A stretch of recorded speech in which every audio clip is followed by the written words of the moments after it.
welcome back to the basement. We got Cheese, we got our rocket scientist ninja Chris Craddock, and we have the lovely Maria D. Angelis. Welcome back, Maria. Thanks for having me back. Always. I'm not, what am I, chopped liver? Well, hey. I'm not a rocket scientist. Hey. I got some rockets. I like this accent. You should keep, I like that. They don't know me. Oh boy. No, I learned it from my crew, but thank you for having me back, seriously. The door is always open, and thank you all for tuning in. Chris over here has seen Once Upon a Time in Hollywood, and he is dying to talk about it. Like legit. Like And I'm dying to hear about the it. the group chat that we have that nobody Will ever be privy to. Yeah, nobody will ever be privy to. Chris doesn't like actors that hate act. But Chris has been chomping at the bit to talk about this, and I'm excited actually. I'm excited about it too. We also So have... basically, I want to take him off the list. Just say go, just go. We also got the new Vampirella book. Yeah, Our Vampirella model herself.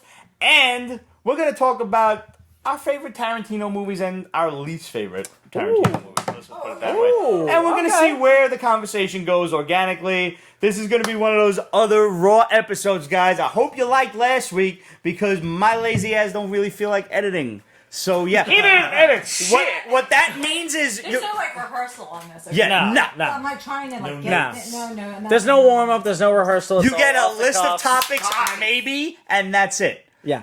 So, flesh and blood. what it means for you is you YouTubers who are not watching this live on Periscope and Facebook, which why aren't you?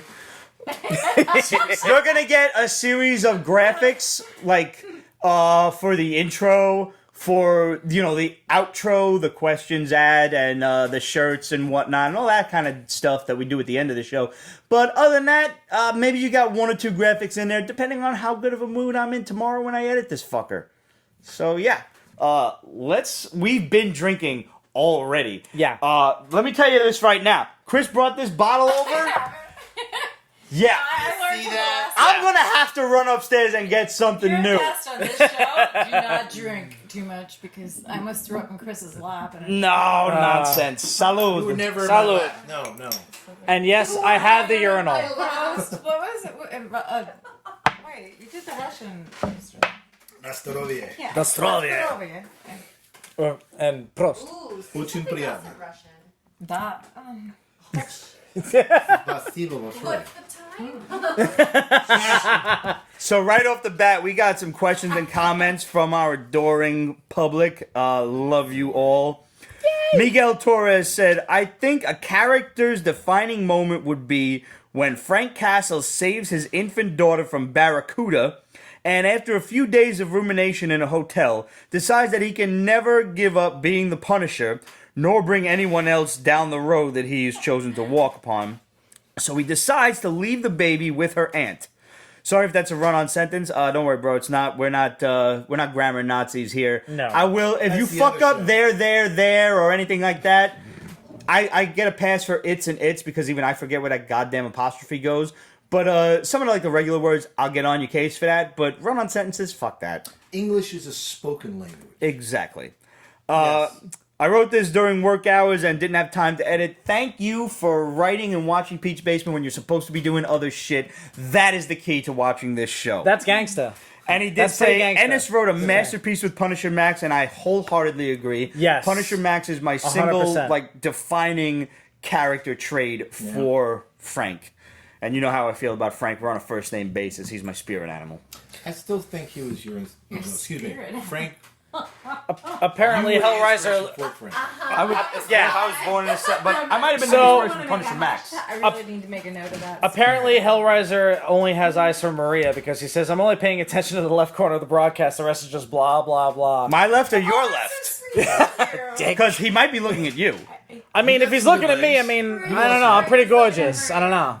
That's really nice. That's so sweet. She is a lot hotter than you. I'm Totally. sorry, I'm just saying. I'm not I'm denying a good that. listener. I'm a minor in psychology.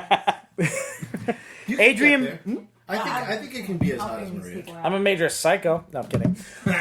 Same thing. Hello. Psychiatrist. I always say that to people, like a bit like if I'm in a store or something like that, or a restaurant, and people are like, "Hey, can I help you?" I say, "Are you a clinical psychologist?" No, then no. You can't. No, you can't help it. That's like the whole, I'll allow it. Wait a minute, who's this guy? Is he like single? Is he? That's fine. You know, we'll fill me in later. Okay. it's like a liquor store joke. Hey man, she's asking. You single? What up? Sit. Here you go. Yeah, this is He what did we're buy a at. Pete's In a Basement basement. shirt, so he's already in our good graces. Yes. And he's got a pretty dope motorcycle too.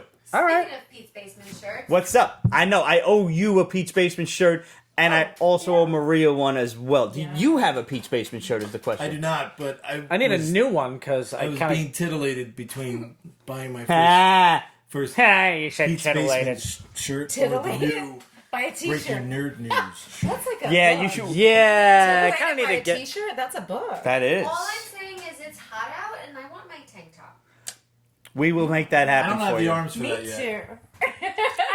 I kind of. We're gonna get the ladies some Pete's Basement tank tops. You should get your ladies a Pete's Basement tank top. You should also get yourself a Pete's Basement tank top, much like the one I'm rocking right now. Where at? Oh my God, you have one. www.represent.com/store/Pete's Basement. We've got the Pete's Basement tank tops. We've got Pete's Basement regular t-shirts. We've got Pete's Basement charity shirts, like Pete's Basement supports Project Harmony. Pete's Basement supports our veterans, and Pete's Basement supports the Hero Initiative. Yes. We've got Rick Sellis This is a long t-shirts. name. You speak so fast, and you have one. I do. Say the name of the website again. Say Represent.com/store/Pete's Basement. store Mm-hmm. /Pete's Pete's Basement. Basement. I really like that you support vets. Thank you. You're very welcome. God bless you. No, I And really like that. thanks to our amazing artist over here, Cheeseburger, affectionately known as Pete Hellers. You like that? You like what I did there? I appreciate that. We now have, and we are proud to welcome the Breaking Nerd News t-shirt to Represent, to our Represent store. It looks really cool, dude. does. Nice design. Thank you Oh, very I much. didn't see Appreciate it. that. Breaking beautiful. News, I always loved nerds my whole life. It is Love nerds. brand new. There you go. Make sure you get yourself one Women going. always We try go to for be. the mind. We try to be. Women always go for the mind, so go with the Wallet nerd. second. Don't go for the. Mm-hmm. But as Absolute mentioned, get yourself both. Get yourself a t-shirt and a tank top. Agreed. Why This not? is America, Exactly. goddammit. Why not? Matter of why fact- buy one? We can get two for twice the price. Get yourself a PB shirt in all of your favorite colors because we've got just about every color there is. One for each. There you go. I like olive green personally. All right. Okay, we've got Irish green and forest green. that's- Liz, why must you be difficult? Forest. Forest. They There you also go. See, olive green is the We color do of Master have Chief, puce. so that makes me happy. I did have to I'm look just up saying. what puce is. Yeah. You know, Pete, I love the show, but my ex-boyfriend's name is Pete's Basement, so I love the film. That's a- I give His him name is credit. Pete's Basement. That's a- His that's name an is odd- Pete, that's- but what a he should be in coinkydink. basement with the rest of his wife. That's Okay. a dirty name. It's a dirty name, all right? The I filthy know. bastard. The filthy bastard. Well, if you Yes. bring him here, we can stab him. Stab me! You are We've got a lying. couple of.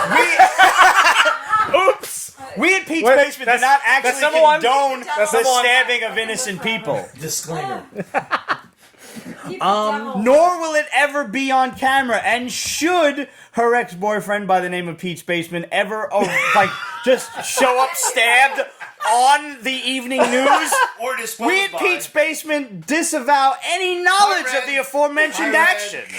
Hi, Red. No idea what's going on. Hi. And any girl out there, have you ever dated a guy and you just know there's something wrong when you have to keep him out of jail? All the and then time. you're getting, Oh. his email and like these naked shots, and then you're getting scripts. That whose are naked shots, watermarked. his or yours? Wait, No, what? his. Ew. Ah. So When you not get dick pics, pictures, the I was whole like, thing. For 7 years, so I finally tell him, I'm not leaving a thank you. I'm like, you know what? This guy shouldn't even be working. And he's still. So back to comic books. Back to the lecture at hand. It's not you. It's not you, really. Like nobody has any. Wait. Comic books have some respect at least. 'Cause You said That's very true. You said wrong. back to the lecture at hand? In a very bad way. Is that the term? That is a term from. I a thought it certain was movie. back to the ledger at hand. Like, No, the, well, I mean, ledger. either one You works. go to Yes, I Andy know, Hamburger, that's- In the back it says "Back to the lecture at hand," which is reference to a film that I've subsequently forgot because of inebriation. Well then. You're supposed to talk about. Thank you. I need like a gavel back here. Somebody Google it. Who's That watching would on actually the be Twitterverse? epic. I mean, I Keith first Space heard that McGavel. term thanks to Snoop, and I always thought it was Game of back to the Thrones, I got ledger this at hand. idea. Negative. Back to the lecture at hand. All right. And I believe So- it was the paper chase, but please interwebs. More correct. comments? More questions? We Well, have a it's really few cute. more. Okay. New York. Adrian Berg said his most defining moment for me would have to be the arc Nightfall. He means Batman. Sorry, Batman's most defining moment for me would have to be the whole Nightfall story arc. Being broken down to nothing and having everything taken from him and then having to work for it to get it all back. And it also defines who Batman is, the man beneath the mask, or just a symbol. No. To elaborate on that last point, man or mask, could anyone put on the cowl, like Jean-Paul, or did it have to be Batman, or was it the man beneath? The arc clearly shows that it's the man and Bruce's willpower that defines the character. Great answer, dude. Very cool. I'm going to be the devil's advocate and say I disagree. Okay. When they put out the annual, exactly, the Batman annual, and I forgot the artist who was just phenomenal. He's doing the ghost of the Joker, the White Knight. Oh, I don't remember who the artist is, but I know. Yeah, the new White Knight series. Yes. Right. So it was the first time I saw this arc, and I know it's been done before. When Batman gets too old, he reanimates a 25-year-old Batman. Yeah, and I wasn't too happy with that concept, but go on. I'm not too happy either. But the writing in that annual convinced me that this was the one when it was a really good. double page, like there was two annuals. There was like Tech, and then there was Batman, and then one was Dick Grayson Batman, and one was Bruce Wayne Batman. Yeah. See, I think I actually have to respectfully disagree with you on this one because Wait. whoop, oh, the chair recognizes our director, Liz. I still think Batman Beyond was sufficient. I To any future.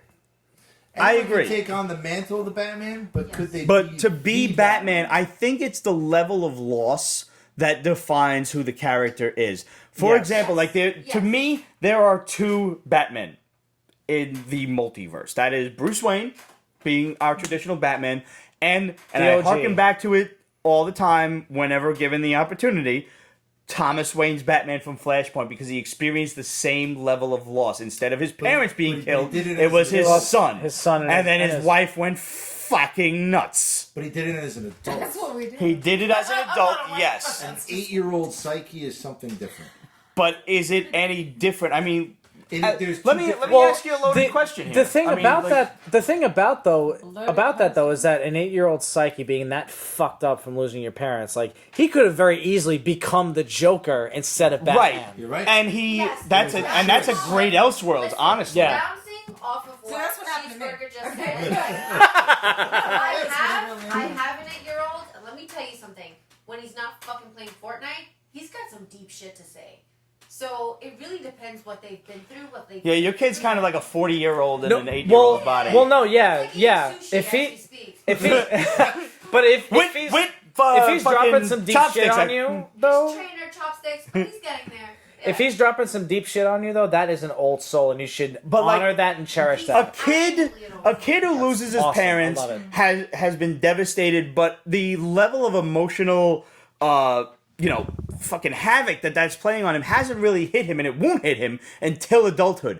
But an adult who has just lost a child so tragically, could you imagine No. trying to put Well, yourself? no. Say no. God forbid. No. Stop saying that. Stop it. No. So attach yourself to Thomas Wayne and see how that world is. That is a different emotion to someone who has built up. Say, I have a safe zone. I had a very good childhood.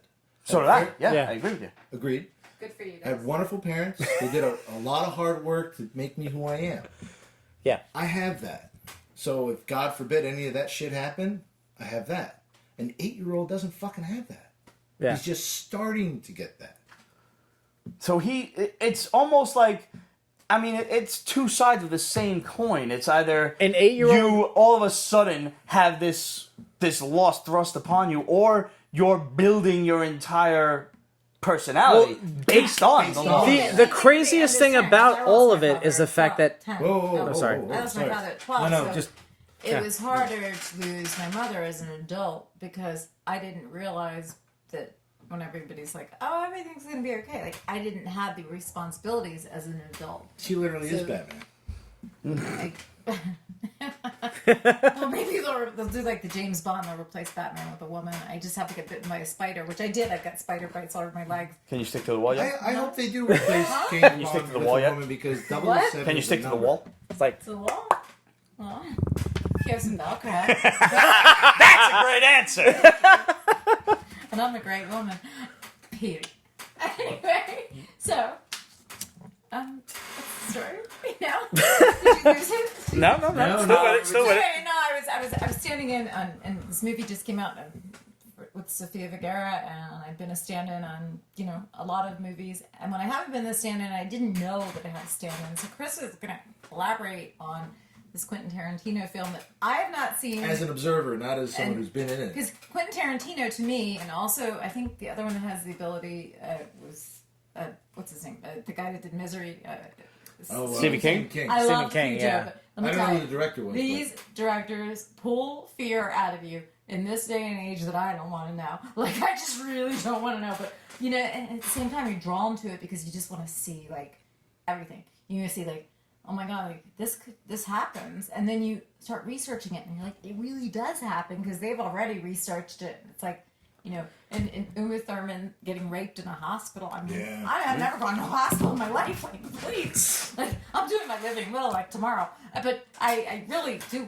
It's why they say the truth is stranger than fiction. Yeah. Yeah. It's really why they say that, and it's I mean, you can only imagine a lot of that shit is based off of real life. Let me ask you this. And how do you love somebody that writes something like that? Like, I would be I would be like sleeping with my, like, I'd be really scared. Did you find Cujo scary?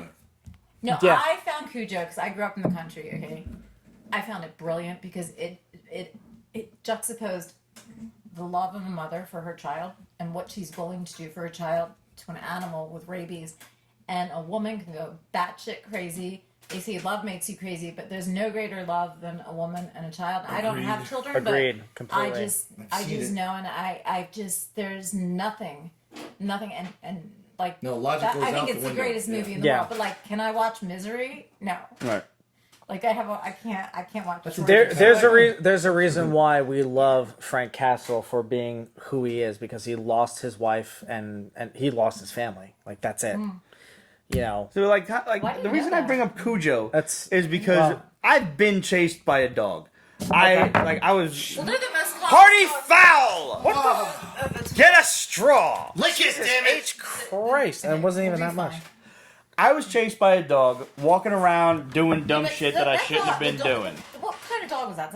It was a pit bull, as it Goddamn were. placemats. That's a Really. pit bull, okay. But I mean, still, I've been around pit bulls, and I've been around I love dogs. what I like to call emergency room playful Cujo pit was like bulls, a- who are just so strong that they're like they don't know their own strength, kind of thing. But when it comes to that, like, I ran from the dog, not so much that I was afraid of getting killed by the dog, but because honestly, like, if it came down just to wanted it, to go for a jog. I think we ran on top of a car to get away from this little fucker. I'll tell you right now. And honestly, that wouldn't have done shit because he could have run right up there. Could have run right up there But on he's the car. satisfied that he's like, I protected Right. my territory, you're up there, gun. But I think, in all honesty, I could have fought this dog. I think I could fight one dog. And I'm not saying I could fight 5 dogs, but I think between me and a dog, I could fuck the dog I'll up. fight 5 dogs. Jesus. But that's just the beauty. I don't want to fight the dog. I love dogs way Yes. more than I'll ever love Yeah. people. Yes. I ran from the dog because I don't want to fight the dog. But if I gotta fight the dog, I think I could fuck the dog up. But I don't want to have to do that. But that's why I never found Cujo scary, because I think, I mean, I'll take 20 shots in my abdomen if I wind up with rabies. They can't cure the motherfucker. What's up? I saw Cujo and I thought it was hilarious. Quite the opposite reaction. Totally. I need more scotch. Until I was 16, I was in Staten Island, Muchas gracias. and I was attacked by a bull mastiff in the middle of the winter. That is a different kind of dog. Yeah. When I tell you, these things know to go for the neck. That, Oh yeah, that's instinct. And they're Yes. very That's good instinct. breeds. So Dogs are I- Thank you, sir. It's very I good. only got lucky that I turned I in love a way. dogs. It was the wintertime, so my coat did most of the work for You me. you didn't fucking go up against a bull mastiff. You basically went up against the keymaster of Gozer. That is a Yes. big dog. Yes. It was like Ghostbusters Zoo. Yeah, It was exactly, pretty yes. fucking massive. And Yeah. again, I was 16. Wait, whoa. No bestiality on. Hey, no, all I'm But saying is why? instant. That seems wrong. That shit went for my Slightly, head. slightly. I got lucky that it was winter and No, it is No, you wrong. didn't I get lucky. think You didn't get lucky. even I grew up with through my sheep. I would never coat, do he that. still broke skin. I'm going to tell you what you should have done in that My case. Dalmatian, and I wouldn't recommend a male Dalmatian dog, but I I would rescued recommend him. no dog, And period. I mean, he bit me. I know he didn't mean it, but like, God, I loved him so much. It was just like, I mean, any animal, you can't mess with Mother Nature. Let me tell you what you have to do. Like, God forbid you're ever faced with that scenario again. You take a step forward And men, too. and then crouch and then lunge forward into an uppercut, because if you take the step forward and then do that motion, you'll actually execute a dragon punch, and the dragon punch is invincible while in the air. So the dog will actually just bounce off your arm. We were unfortunately encountered with that as a family. We had our kids with us. And Oh my goodness. Red handled that situation very well. I'm picturing Red just Hadoukening the shit out of the dog at this point. He basically caught the dog's attention, ran away. He opened the car while I was with the kids, told me to get in the car with the kids. He got the dog's attention. It chased him. How have we never heard such a heroic tale? Oh, man. Because he's a real hero. He doesn't talk about it. Exactly. Thank you. Yeah. Thank you. It was It's really beautiful. terrifying until this day. My Yeah. son still That's amazing. traumatized about it. But Wow. Red was very coherent. Got the dog to follow him. Told me to pack the kids in the car. We were safe. And can you believe that when Red jumped into the passenger side and I drove off, that fucking dog chased the car? I believe it. No Believe shit. that. Yeah. There's a lot of interbreeding, and it's not good. We salute you, Mr. Red. If you fucking spill that second one, What about the This shit thing is about getting stuck because it's alligator- fucking hot as balls. alligators on This heroin? goddamn How about that? placemat. alligators on heroin. Yeah, Wait, you what? didn't hear that, Leonardo? No. Oh yeah, because That it's- seems wrong. Because Next time, authorities please, baseball. supposedly Sharks are dumping the evidence, the heroin evidence, into Where? the I think it was in New Orleans or Florida, something like that. Orleans. This sounds like It was something Florida. that happens in Florida. Probably, yeah. I mean, That because was the the whole sharks. Florida Yeah, man that's shit the that's sharks been on going on. All right, I'm Like, gonna need exactly where this is happening so I can yeah, go and no, I heard prevent it. no, from because I heard about the Scientific same thing. purposes. But yeah, Yes. Yeah, Ba- no, this is apparently amazing. the alligators are catching They're- this shit and are just fucking tweaking the fuck out. Yeah. Which is so they're stupid. having floods. It's so Because it's like- stupid that it might actually be sounds true. Like, it sounds like a comic book, but everyone's like, "Oh no, the police just want." No, to, honestly, I fully expect And some sharks type are- of indie publisher to are come out with this having comic book. fun. Well, it already happened. It's Or, called Fiction. or sci-fi will get a movement started to do Alligator Week on like Gatornado. yeah, Gator- exactly. Gator Wait, NATO. Crawl just came out. Gator Nami. It's basically like Florida's Jaws. Did you see the advertisement for this? Sir, yes, It's sir. basically just a bunch of giant gators in a Oh, flood. dumb as shit. Yeah, I'm not like I do watch a lot of shark movies because Pardon me. That's for Ramon. you know but there was one and I know a lot about sharks because I had a friend that was really into Shark Week. Because and when it you're is an Shark actress, Week. you need to know about sharks. Well, sometimes you need to know, even if they're trained animals, yes, what not I don't know to if you do. can you train a Agreed. shark? Like their Well, brains a are like monkey, this for example, big. you cannot You're don't look. smart. You're not supposed to look a monkey in the eye. Oh yeah, there's open certain form things of like a New different Yorker. animals, you know. Open form of aggression. Yeah. I thought it was gorillas. It's monkeys. Yeah, he didn't. I survived, but the monkey did too. Oh my god! Like that was the most most terrifying experience of my life. Like, because he must have been using Rembrandt, but these teeth that came out, and he was like this big, but I couldn't go anywhere. And I thought about I'm gonna jump in a volcano in Indonesia, and I fell backwards. My dress went over my head, and it's known for Bali and Indonesia. They're known for white. We were shooting something about white, so it was this silk dress, and I guess he figured out I wasn't the alpha male because they had a doctor with me, and I thought, and the doctor looked the other way. You're not supposed to look at them, and you're supposed to act like you have rocks, but no one told me this. So it was very, interesting. I mean, Brings a new different. connotation I don't know, to like spent that's what I say. energy. Like, and the rep for Helmut Newton, Davide Manfredi at the time said, I like you don't because after I got across the street, I really wanted to mess with this monkey. Like I was so. Bitch, it's on. Let's Kill go. me. I mean, I don't know how I didn't get crushed. I don't know how. Like the other person got hurt. I'm glad that they stepped in front of it, but I could have really gotten messed up. Like they Yeah. can take chunks out of your skin, Yeah. right? So Yeah. I was Just from pissed, bites, and yeah. I just wanted to kill this monkey. And they went, no. This is the difference between Europe and America. Like, no, because I want to you're in eat its his brains. territory. And, Chilled monkey brains. Yeah, but mine no, wasn't that I was good. gonna try that, and France, and That's they fucking wouldn't gross. let me. It was really gross because it's fat, and See, the fat cells around. Conversely, Fat is flavor. I've had sheep brains. What Indiana Jones and Temple of Doom. Yes. Drunk monkeys. If you make You're welcome. monkeys drunk, it'll take away the fat cells. But I heard it's very fatty. It's not really good. No, what are you? Are You could kidding also me? watch Yeah. monkey Fat brains is the being reason eaten why you in eat Faces the of Death. Hold on a second. I heard it's 33 really minutes gross. and 30 seconds. Monkey brains. And not the kind of monkey brains that the Pete's Basement Show is used to talking about. That's true. Usually we are the monkey brains. Well, you know what monkey brains is, right? Monkey brains is when you grab your nutsack and you squeeze it so that way a little bit pops out on the side and you're like, monkey brains! What? I What need pops you to out on the say side? again. The little piece of it. What? Okay, so basically, typically done when your friend is asleep.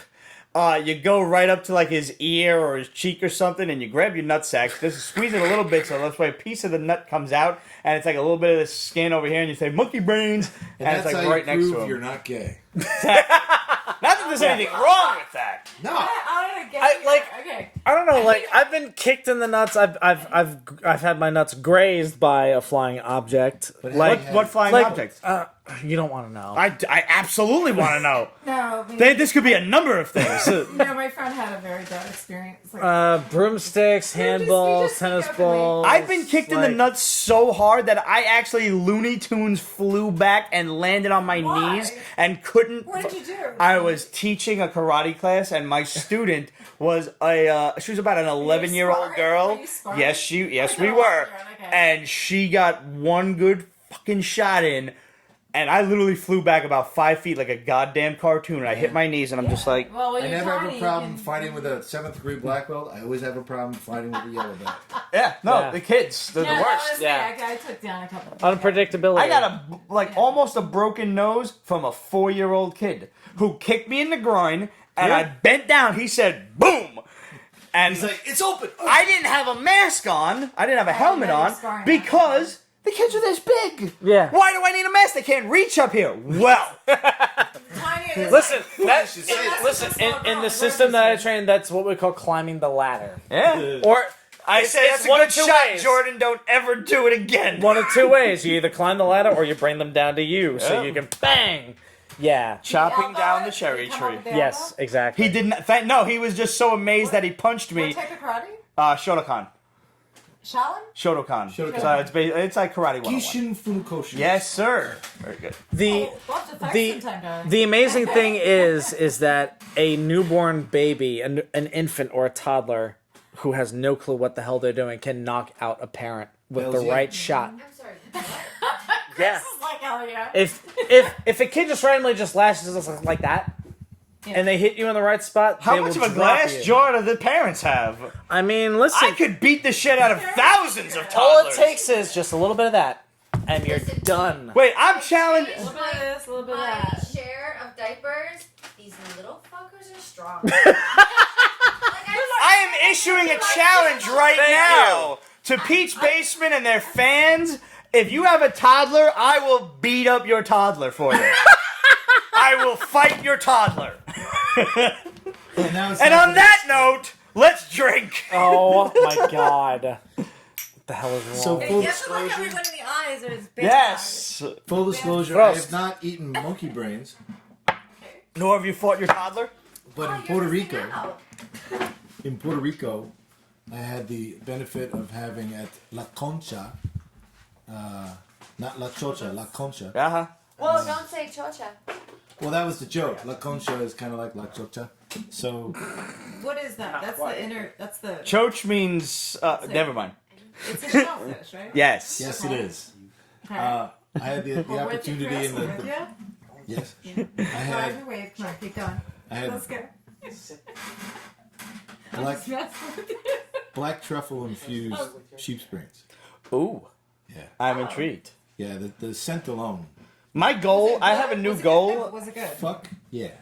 I want to eat like every animal possible. Like I know there's a spot in Chelsea. Pig's jowls and eyes. I want to try. I've eaten pig's eyes. I've mean- eaten pig's brain before. Why? Yeah. Why? Okay. Fat. Well, no. Fat. I was is told. flavor. Okay, wait. That's very Pancetta true. is the ass. But of the even pig. I gotta draw a line The somewhere. cheeks are guanciale. Yeah, Guanciale guanciale. with dentali is amazing, right? No, this was at an Irish I love cook-off. pigs. They're They were delicious. cooking Italian, the, we're smoking the good. pig, apple in its mouth and everything. And I was told that I couldn't eat, the delicious parts until I'd met my rite of passage. So they gave me the eyeball on a fucking Yeah, it's almost toothpick. rude not to accept it. And the brain, and I'm like, yeah. all right, fuck it, I'm gonna do this. Like, And then they looked at me yeah, with you the don't most do it. disgusted look on their face, like, you did it, you really did it. I'm like, wait, It's awesome. what? Like, yeah, no, none of us Or ever chewy. did that. Eyeballs are chewy. It's like fucking chewing bubblegum and clams.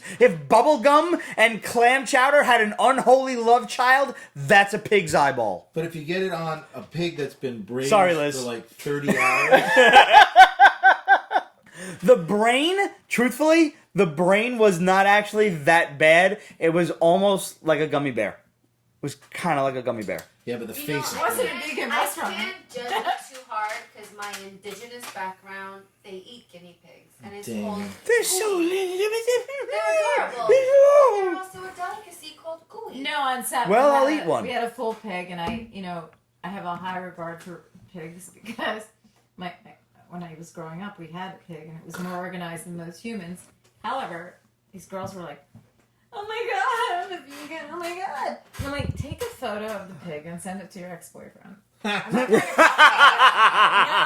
Man, I was just thinking of you, babe. In craft service, they have this full pig with the head, and everyone is like, "Oh my god, I'm a vegan." Meanwhile, they look like they're dying because they have no iron. But, that's not my problem. I just don't get involved. Get that from beans. So, just to calm them down, because, one girl was passing out, and the other girl was, But I kind of grew up, because I grew up in the country, I grew up with that. And it is a delicacy, even to the Italian culture as well. So, we used to have pig roast parties, but, I respect pigs. They're very organized. But it's so I told them, take a picture of the pig just to calm them down. This is my psychology, right? Just to calm them down and send it to your ex-boyfriend. And they'd laugh. But it was such a big deal. And I'm like, oh my God, haven't you ever been in another country? And we're really not a country that travels, which is something that, we should more. The way to combat racism is travel. Yeah. Yep. Because when you see what other countries eat and how they live, you'll never complain about another thing. Oh, I can't have my chips. I can't have my truck. I can't have this. I can't have that. It's like, the happiest cultures I've seen have absolutely nothing. Yep, but they got And food. Yeah. it's beautiful. Yeah, Yeah. when they They have got food, food. Like- it's the greatest thing. And Yeah. it's a celebration, especially in Italian culture. Between Hawaii and Puerto Rico, they have the best Indonesia, pigs. I never saw Oh, I such believe That it. is I believe it. absolutely And correct. and Someone also, was just saying, I'm sorry, cheeseburger. no, go for it. Thank you, sir. Radman1963 said you should try lechon, and lechon is something we do in Puerto Rico. When I tell you in Thank Puerto you, Rico sir. we get a pig, we just dig out a ditch and we Yes. roast that fucker. There you go. It's gonna Yeah. be the best pork we See, have. and Really, they roast it. Wow. this kind of goes I gotta along with. leave in the and roast a pig backyard. right now. That's This- just like a barbecue. It's really not that serious. And then someone says, "Oh, I'm sorry." And then some someone asks, marijuana "Is that and I'm good." Indigenous background, South American. And to answer your question, absolutely. Yeah. Ding. Thank And you. it brings up the point I was about to make, because a lot of vegans are like, oh, nobody has any respect for animals, this, that, the other thing. I'm like, No, I love a the. pig, Thank you for giving me a this pig awesomeness.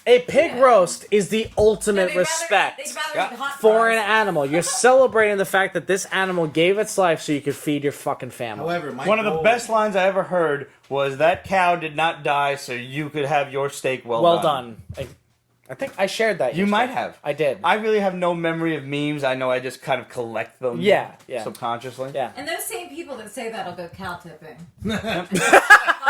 Torture a woman and Well, like, torture what an are you- animal. no, What are you gonna Tho- fucking do in see- another country? See, the thing is, those are people. Those I don't care what I shoot. those are the I know kind what of I shoot. people who go to a pig roast and don't fucking get it. Yeah. Those are the people who go cow tipping. But Yeah. dude, like, if you go to another country and like they offer you food, whatever the fuck it is, You take and it. You Take like, it oh no, I don't eat that, and like, accept it That's with one of gratitude. the biggest insults. Yes. Ever. I dated this girl one time. Now, mind you, Did? once, I made that fucking This mistake, is like intriguing. Okay. and she came over for Sunday gravy.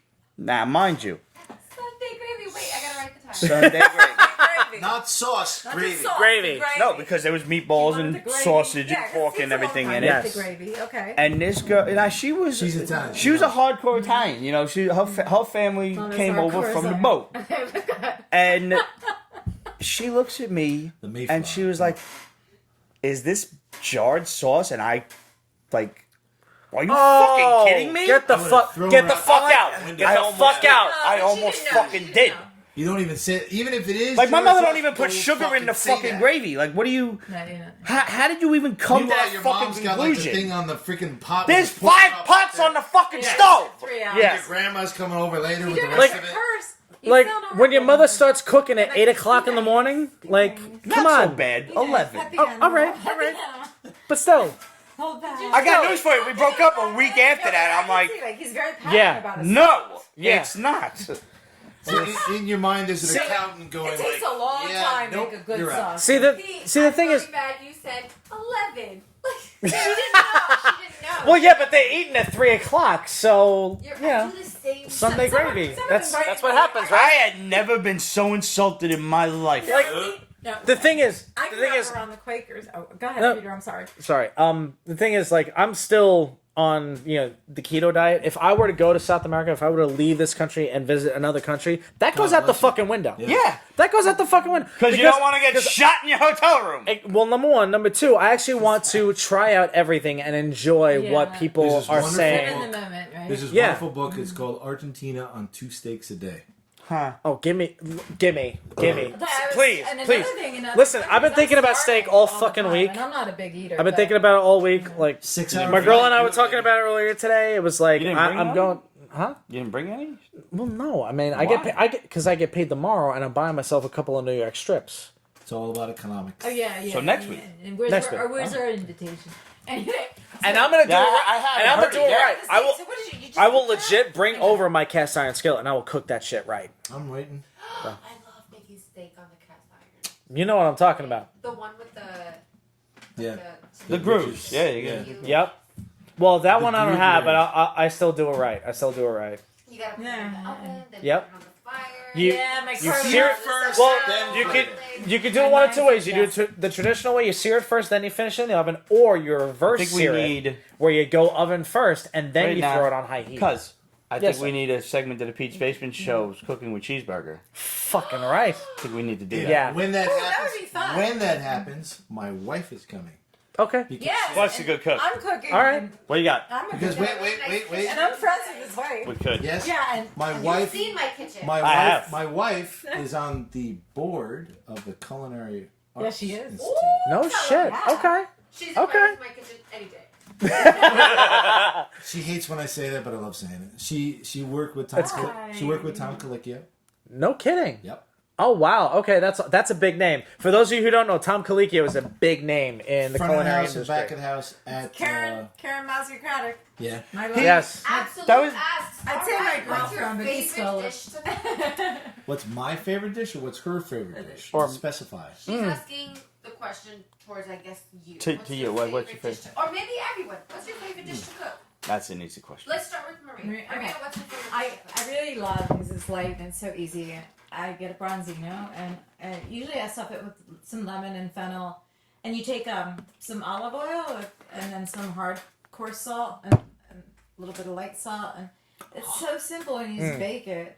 And I love purple potatoes. I just when they're Yes. Oh, they're delicious. Yes. They're wonderful. anything that's in season. I do a lot of mushrooms because I come from the mushroom capital of the world, so they're fantastic for you. I wanted to do a skin cream with mushrooms, and I went to the Bashiani Foods, and they said no, it's been done in Shiseido and another company. I just noticed no one in my no one in my at my mother's funeral aged. Like I'm like, it's got to be something in the mushrooms. But no, but really, they're It's the diet. It's all about shiitakes, the they're diet. antifungal, Yeah. and I do incorporate a lot of ginger. I love ginger. I love spices, but it depends on who you're. If you're cooking for a group of people, you don't want to make it too spicy or too over Or the too top salty, for them, or even too for that matter. acidic. Yeah. Just want to keep it cool, and then maybe put the sauces on the side. But I love bronzino, but I love a really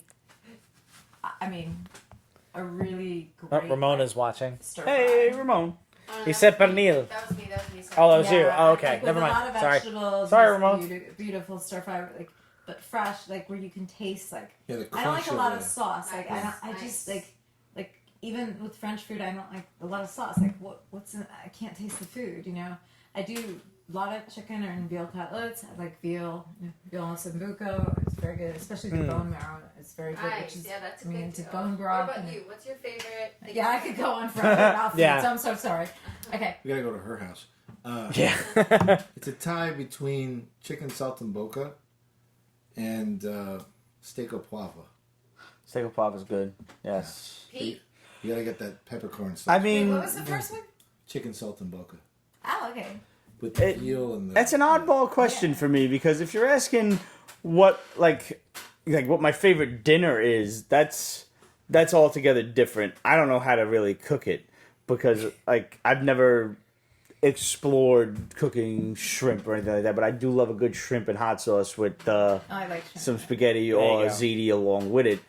I also love a good. Yeah, well, everything's fried Diavolo for me because if food doesn't hurt, it doesn't taste hot right. sauce is great. You have to go to Thailand. Yeah, I don't understand Ooh, food yeah. that doesn't hurt. I haven't. Thailand has the best hot in your mouth but not kill you curry. I'm a big homemade ravioli fan. There you go. But honest to God, if you're talking about my favorite dish that I like to cook myself that I can make with fucking no trouble and barely any cleanup, and that's why it's my favorite, there is nothing that beats a good bacon, egg, and cheese, salt, pepper, ketchup on an everything bagel.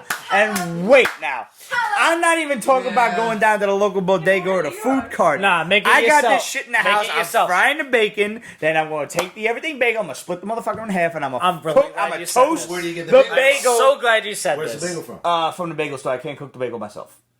I'm gonna go to. How do they make the bagels? Shit, Pete. I don't know, bagelish. Bagel. Wait, What's I don't know. the neighborhood baker? Is it Serena?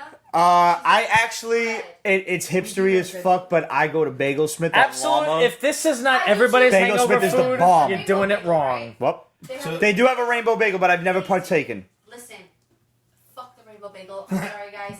They do have a spinach and cheddar twist on the bagel. Interesting. Amazing. You gotta toast the bagel in the bacon grease. Yes. And then you cook Yes. the eggs in the bacon grease. Yes. And then when you're all done, you Yes. slap that bastard together with a little fucking last dab hot sauce to really give it some kick. Wow. Throw some ketchup on there Yep. and some pepper. And you are golden. Yep. That is the best egg sandwich you will ever have, and it'll light your asshole on fire in about 6 hours. I'm spoiled All right. because my I'm- wife does it to Yeah, me. but those spices will I like the also. bacon. So your call me, I'll come over. metabolism, so the grease and everything. I'm gonna piggyback off of thins your that. bloods. It's very good for you. Cheese. I'm gonna piggyback I off of that love because Oh, sorry. We love Bison cheeseburger burger, too. Actually, I really Yeah. love bison, but go ahead.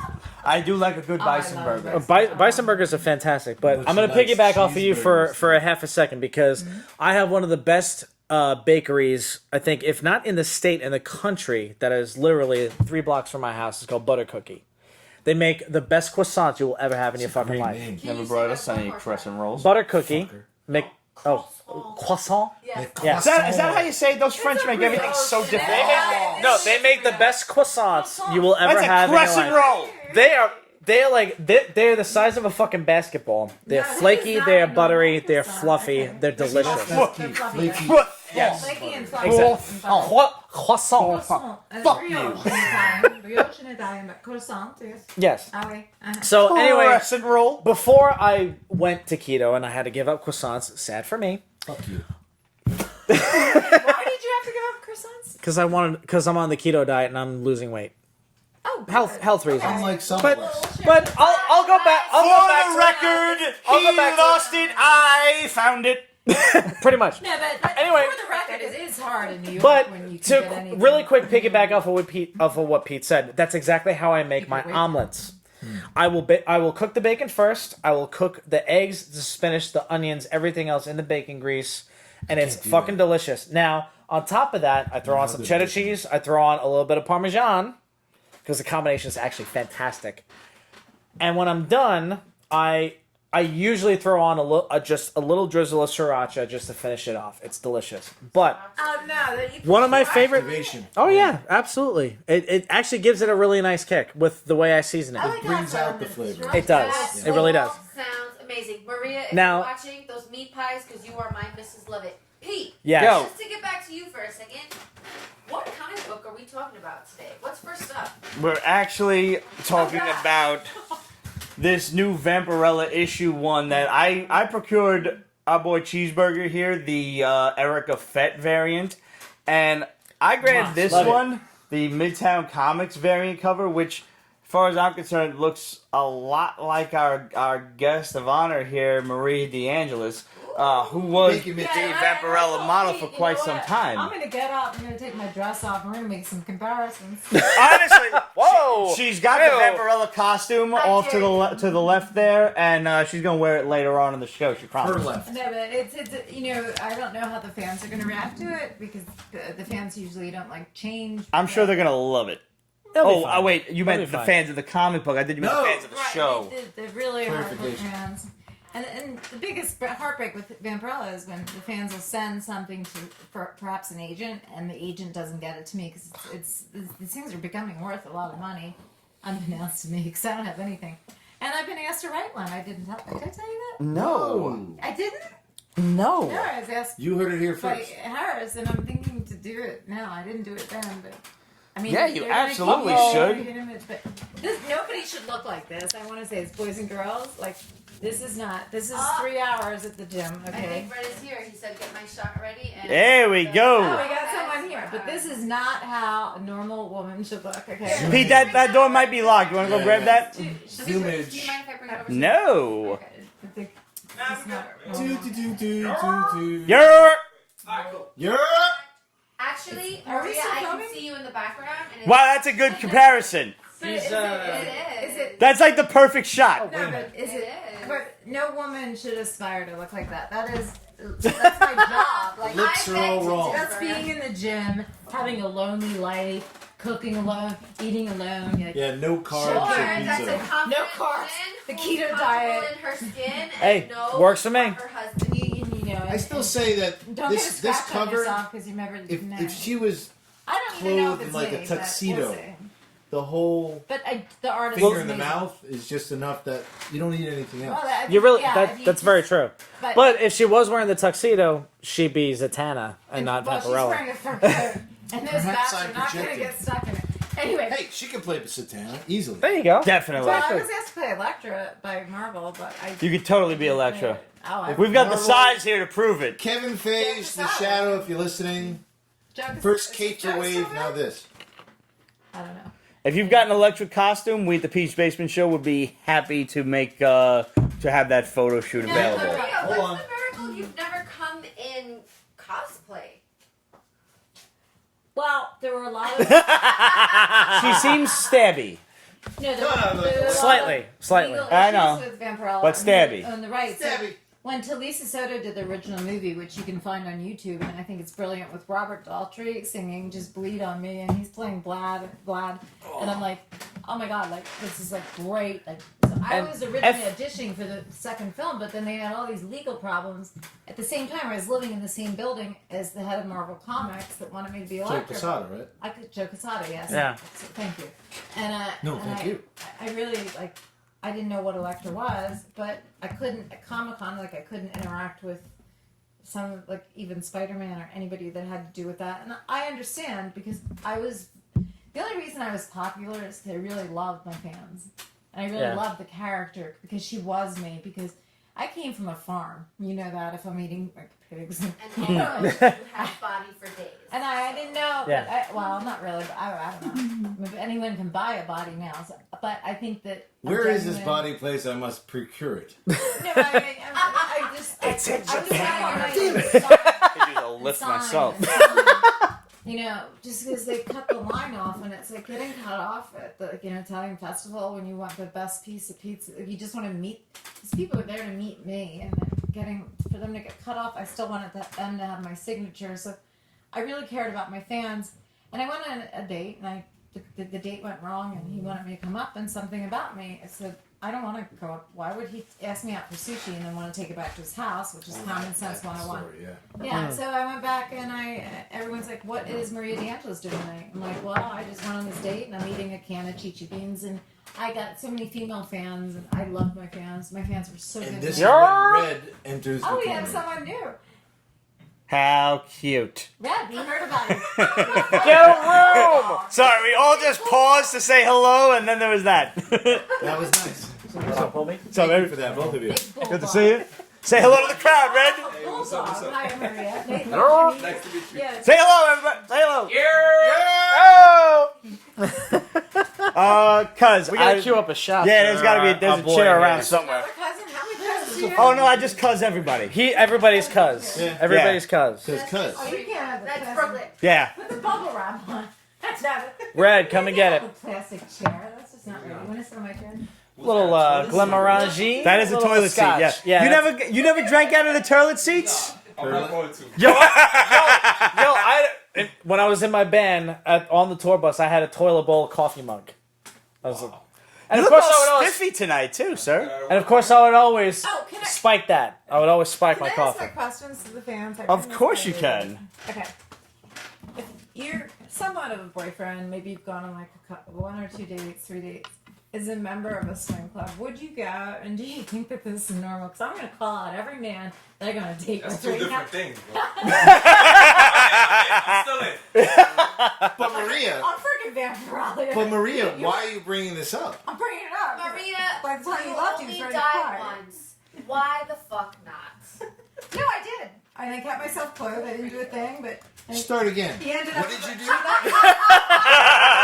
I went to a swing club in New York City, and I kid you not, and I'm a very moral person. I thought about being a nun. I'm very spiritual. That tracks. I read. Anyway, so. But Kind of going in the seriously, opposite direction. Yeah. I cared about Yeah. this person so much, and I'm like, what are you doing? Because he likes these really, and I don't want to say cheap looking blondes, but they're kind of cheap looking. So, so he was traumatized. He said, she smelled bad. I'm like, what did you expect? But he took good care of me. At the party, she smelled bad. But yeah, and there's access to showers and locker rooms, and it's a curiosity that I think that I have, like that Vampirella has, that the artist captured in that photo. What was the ratio of Opposite. clothed to not clothed? Everyone was pretty much like looky-loos, look on, just watching people, but nothing. I didn't see anything weird. So not like sexy beast sort of. No, he was just like, this is my neighbor, and not even my girlfriend. This is my neighbor. Don't touch her. She doesn't want to be, And I didn't even She doesn't like being touched. But he had the most traumatic night of his life, so I think that God was on my side in an odd way. And that night, I actually saved someone's life. A guy couldn't get across the street, and he was in a wheelchair. And I said, usually in my neighborhood, people are like, well, I don't need your freaking help. So he was like, yeah, I need a push. I'm like, this guy's gonna die. So if there was any All reason this happened I was the same there- night. Yeah. Because he couldn't even walk me home. He goes, why are you so afraid of walking under the bridge? I'm On like, the next segment of Pete's Basement. yeah, but I want to know the audience's view on, at what point do you just say, Swinging and you know what? wheelchairs. I am not The gonna wildlife of Vampirella. give up my Bring it pride on. for you, or I love you so much, I'm going to do this. I told him I was terrified, and I was, but I'm like, at one point, I'm like, I really want a glass of wine. I didn't drink a thing, and I'm just curious because I want to know what's normal and what's not. So I'm just throwing this out as a question to anyone that's listening because, at this point, I'm watching him now. He was almost in tears. He's like, I can only come for you. I'm like, well, do you want to go in the back room? I'm like, I don't even want to be with you, because you're all dirty. I didn't want to be with him because we could have gone out to a beautiful dinner. This is not normal to me, but maybe because I'm a little bit aged in hands, I guess. Is this a normal thing? So who absolutely. in their right mind? There are more questions. There is one more question. I was saving it till later, but since you brought it up, I'm sorry. I'm sorry. I just had to say I have nothing to hide in my life. I'm a good person. No. So I think. She's the epitome of full disclosure. I was actually invited to a swing club at one not point. you, Pete. I was. Not you. I didn't go. because I wasn't really mentally you're not- prepared for you're that. not- Was it the Bring same out the sauce. swing club? It was not. No, but he's a member. Yeah, no, I was definitely not a member or anything like that. I just wanted wanted. To swing club. I was invited. I told my friend, I was like, not really my speed. No, it's in there, isn't it? No. Salud. She needs more. She needs more. Wait. She needs more. I can't do a shot anyway. Son of a You bitch. guys did it. I don't want to promote drinking to anyone. I've never seen anything good come You out of goddamn son of a bitch. it. But, drink I water. disagree, Maria. I have a second beautiful son. Give us some alcohol, yeah, right? Alright, it was makeup. Kills all the germs. Are you a dirty boy? Ugh. Are you a dirty boy? Not anymore. My fucking mouth is as clean as it's ever been in my life. Holy shit. He likes getting I've heard Oh my god. Bro. You're the kind of That was like fucking Listerine times 10. Pretty much. How you feeling, buddy? Clean. Very clean. Caramel coloring and tequila. Which is not the conversation we just had. Ignore the tears in my eyes. You want me to read the question from Absolute? No, I don't. She's tequila. We're whiskey. Yeah. I've been on a little bit of mix of everything since and about excuse 8. me. Did you want another tequila? I am still babysitting the last one. Is it sick? Is what sick? Is the shot sick? The shot is amazing. Because you've been nursing it. That's all I'm saying. Because this is like the seventh Okay, I'm gonna tell every man out there what you need to do with a woman. Okay, one Oh, boy. thing is fine. But Shit, where's my you notepad? can't just Wait, dehydrate let her. me put them in. No, you can't just like. Yeah, wait. I need to write some shit down. Go on. Proceed. So maybe you're like a what is it, necrophiliac? What Get is the it? water on that. Yeah, you gotta keep her hydrated. Give her a lot of water. And let her go to the bathroom. Hydrated, keep her clean, and that's it. Clean. But clean is definitely hydrated, important. clean, and fed is probably the basic 3, right? A No little bit. herpes. Yes, that's a big Chlamydia. That's a big one. No, Listen, yeah, no herpes. anything that's curable by penicillin Yes. is discouraged but acceptable. Chlamydia. The fucking red's like, oh.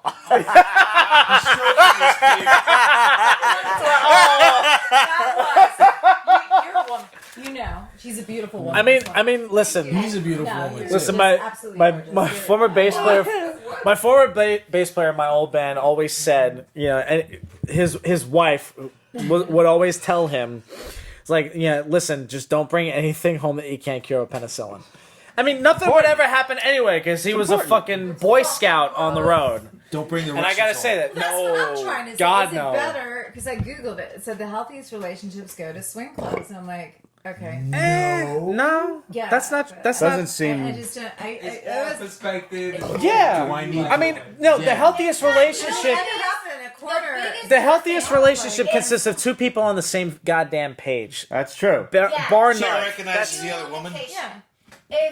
If it's been a year, if it's been 10 years, if it's been 40 fucking years, tell your man, tell your woman how you're feeling. You know what? I feel this way. I want to try this out. You're right. I feel this way. I want to try this out. You'll be surprised how fucking enlightened you will be and how great your relationship will be after. When you're honest The 2 biggest keys. Those are the 2 biggest I don't keys think I wanted to because communicate. He was very honest. Those are words from a couple Okay. that is nauseatingly cute together. We're gonna- just for the record. we're gonna bring this around to a little bit of music because that's what I do. Well, actually, we have a question about music. So, do you want to go? Well, further? I'll follow that up. but all right. The Beatles say all you need is love. The Beatles are Oh, wrong. All the you need Beatles is are wrong. pizza and whiskey and maybe a little cocaine afterward. A lot about bitches. Just saying.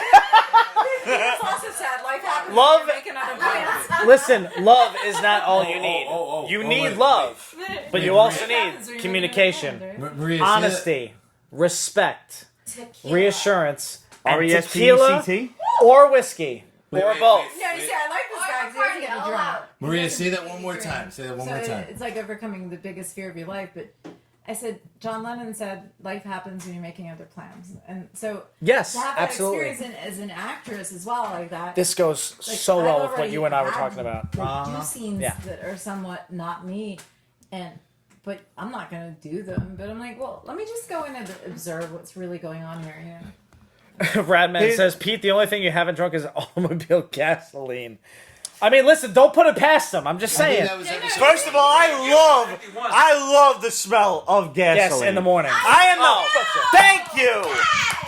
I am the first person, like, I'm gassing that shit up. I'm like, Fuck that, yo. It's amazing. Yo, listen. when I'm filthy I got a headache rich, from doing that. I said never again. When I'm filthy, man, you just don't do enough drugs. That's why. When I'm filthy rich, Fair. on one end of my house is Proud of going to it. be a gasoline pool that I could just walk in and be like, and on the other end of the house, on the other end, Drink that Hornet. would be an. Hornet spray. I will hire a dude to strike matches Seriously? and dye them out. No. And strike You can hire matches me. I'll and strike- dye them I'll out. strike The matches. smell of Yes. dead matches. Yes, question. that I agree with. One more. I got one more. Go for it. Following me around the entire house. White Mind sage. you, White sage. he is not allowed. He is not allowed in the gasoline room for safety reasons. Will be an old man smoking a pipe. I love the smell of a pipe. But obviously, not allowed in the gasoline room. Well, Fair enough. Mythbusters actually. Gasoline. Well, yeah. Yes. Is that like no sex in the champagne room? Like, is that what that is? Chair recognizes the Lady of the Lake. Thank you, sir. Or, Your Honor. So a smell that I really enjoy is like you ever walk into a favorite Foot Locker smells? and they give you a new pair of sneakers. I am familiar with it. Put your fucking nose in the sole and you're like, holy shit, this smells amazing. I'm familiar with it, but New I'll car smell. see your new sneakers and I will raise you new shower curtains. The plastic. Fire! Yes! I have not. I'll allow it. That shit is good. I have not been witness that. I must try this. Red, no.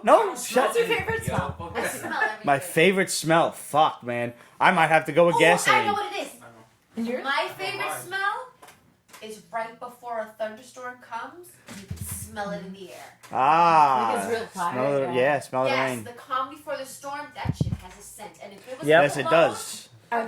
What everybody else. I'm gonna be obvious. Rocket fuel.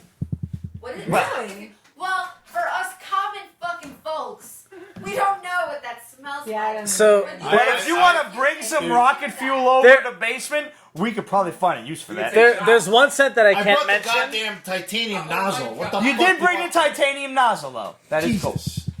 I guess I should go back to the swing club because you know what? I love clean sheets.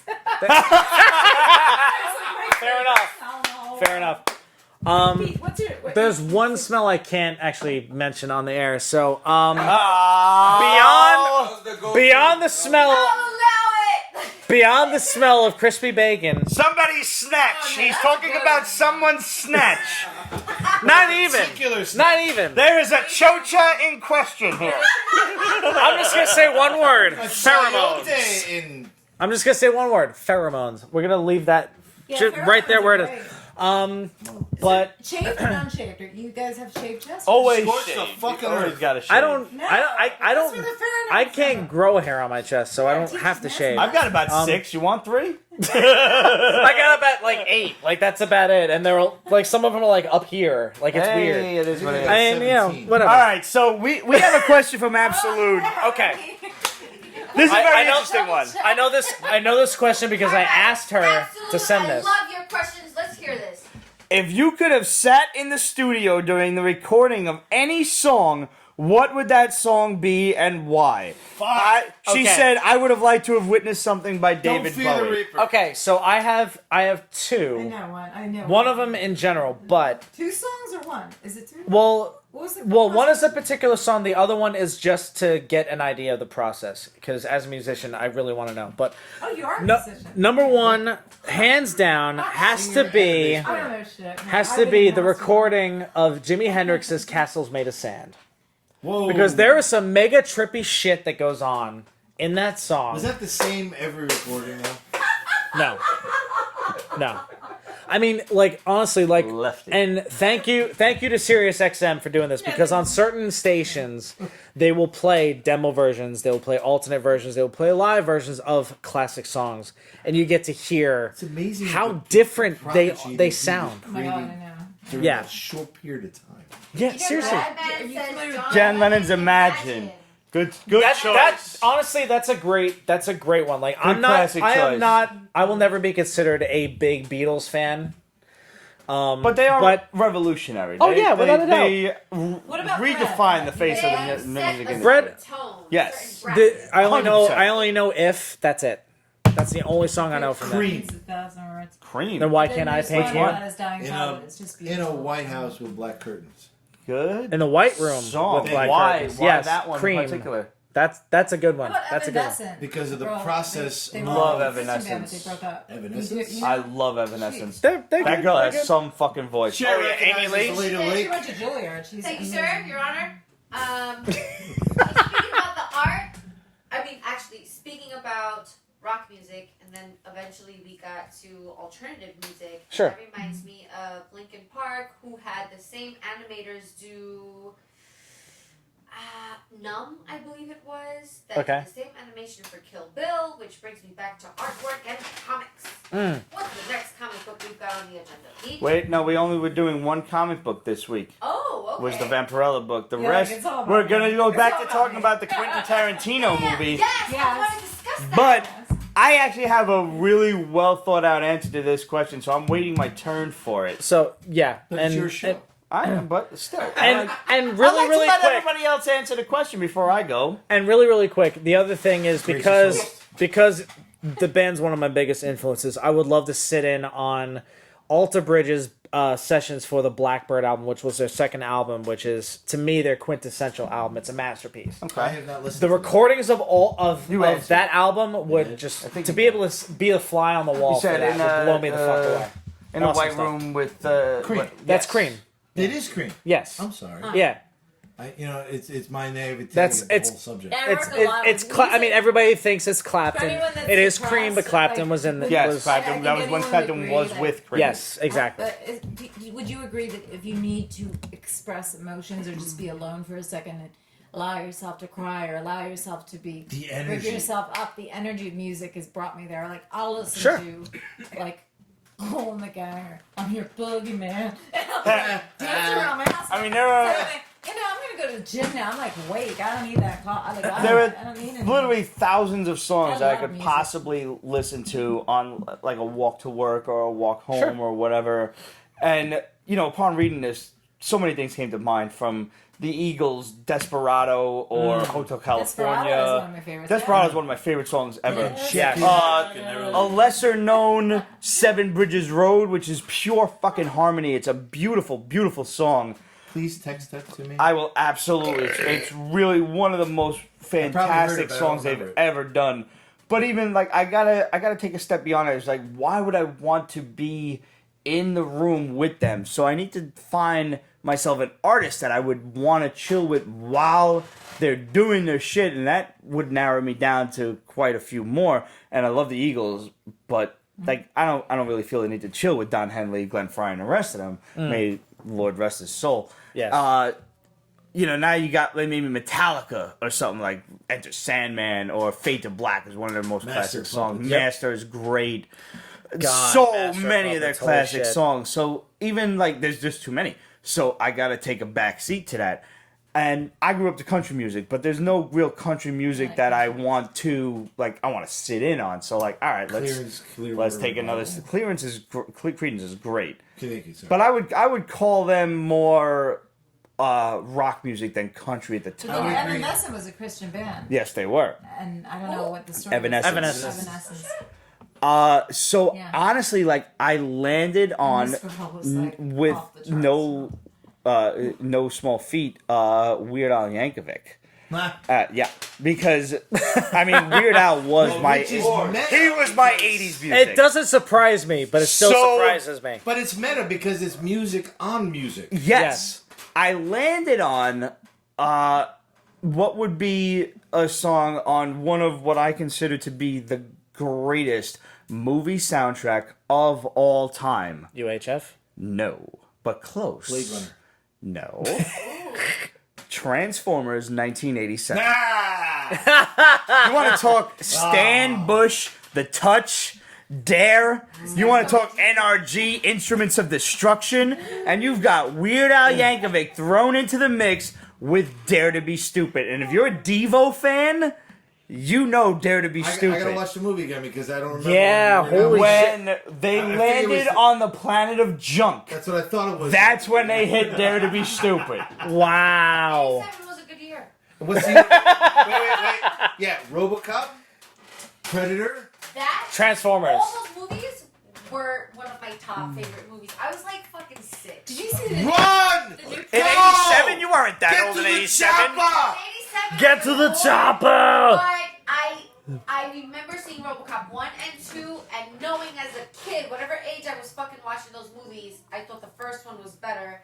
And I remember thinking, it takes too long to rewind this Yeah, fucking the movie. the unedited version of RoboCop God. is the only Haunts me. movie in existence so far that has been rated X for violence. Yes, still the only one There's to an hold that interesting title. thing about that movie. The original cut, they changed, and it was a simple thing. When Clarence Bodiger shot Alex Murphy, they did a surround cut where they went from you're going behind his head to around, so you're behind Alex Murphy's head, and you see the bullet go through his fucking head. Holy That was the shit. X version. That Yeah. was the X version. You Yeah. know what? That was before all this CGI and... Yeah. Yeah. They did that with fucking makeup and prosthetics and shit.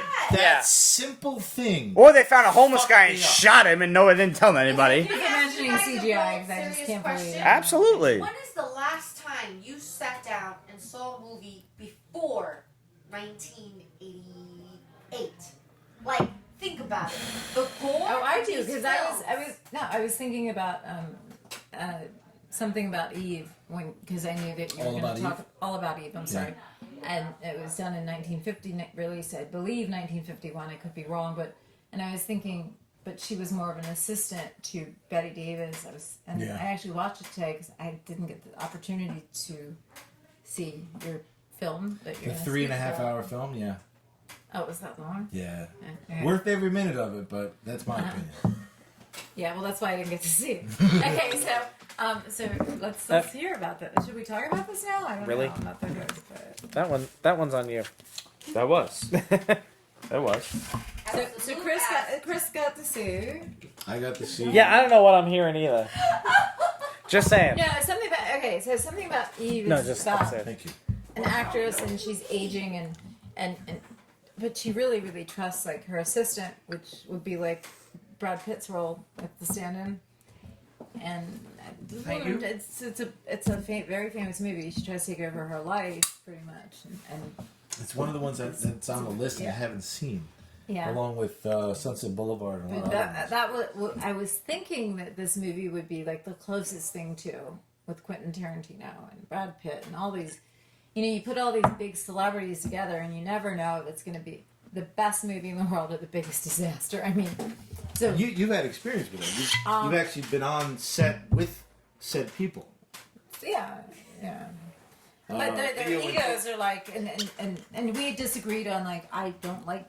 I mean, I love acting. Don't get me wrong. I don't like the egos of certain people, where like you were treated like nothing, and not even hello, and you're working for 9, 10, 11 months, and with the same person. It's like at that point, don't you know that I'm not gonna like hurt you? But it's severe insecurity, and everyone's insecure. Yeah. Or it's severe like jealousy, and I think women are a little bit different than men. So I was just wondering this movie because something about Eve was made in 1951. This is a movie that was based in 1969. Perfect number. I'm wondering if Tarantino, he's trying to show the switch in Hollywood from what I know about it. Yeah, he He's did. like star 69 or it's a really good number. Well, Anyway, should we? Well, segue to Absolutely. So I'm you not a naughty girl, but I should be more like Pete, I guess. that? Not a, you recently You're the saw. honest girl. We got a problem. Honestly, I said no, I'm not a naughty girl, and then you give me this whatever you're putting in my drink. Tequila. Roof it on More probably. tequila. It's New York City. Listen, if there's roofies going around, it's going in my drink first. I assure you. There's no roofies Beer, dude. I got chocolate upstairs, cuz. Oh, Jesus. I'm taking some home. That's what I'm doing. Okay. So you recently saw Once Upon a Time in Hollywood. Almost saw it twice. Tell us about it, Yeah, Chris. let's go. Wow. Where to begin? Where indeed?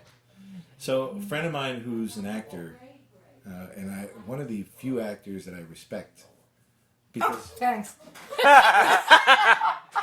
present company included, I was going to get to that because he prefers to do Broadway over film. He likes to do the human element. When he went to film school, one of his teachers did an entire class on "Let us begin."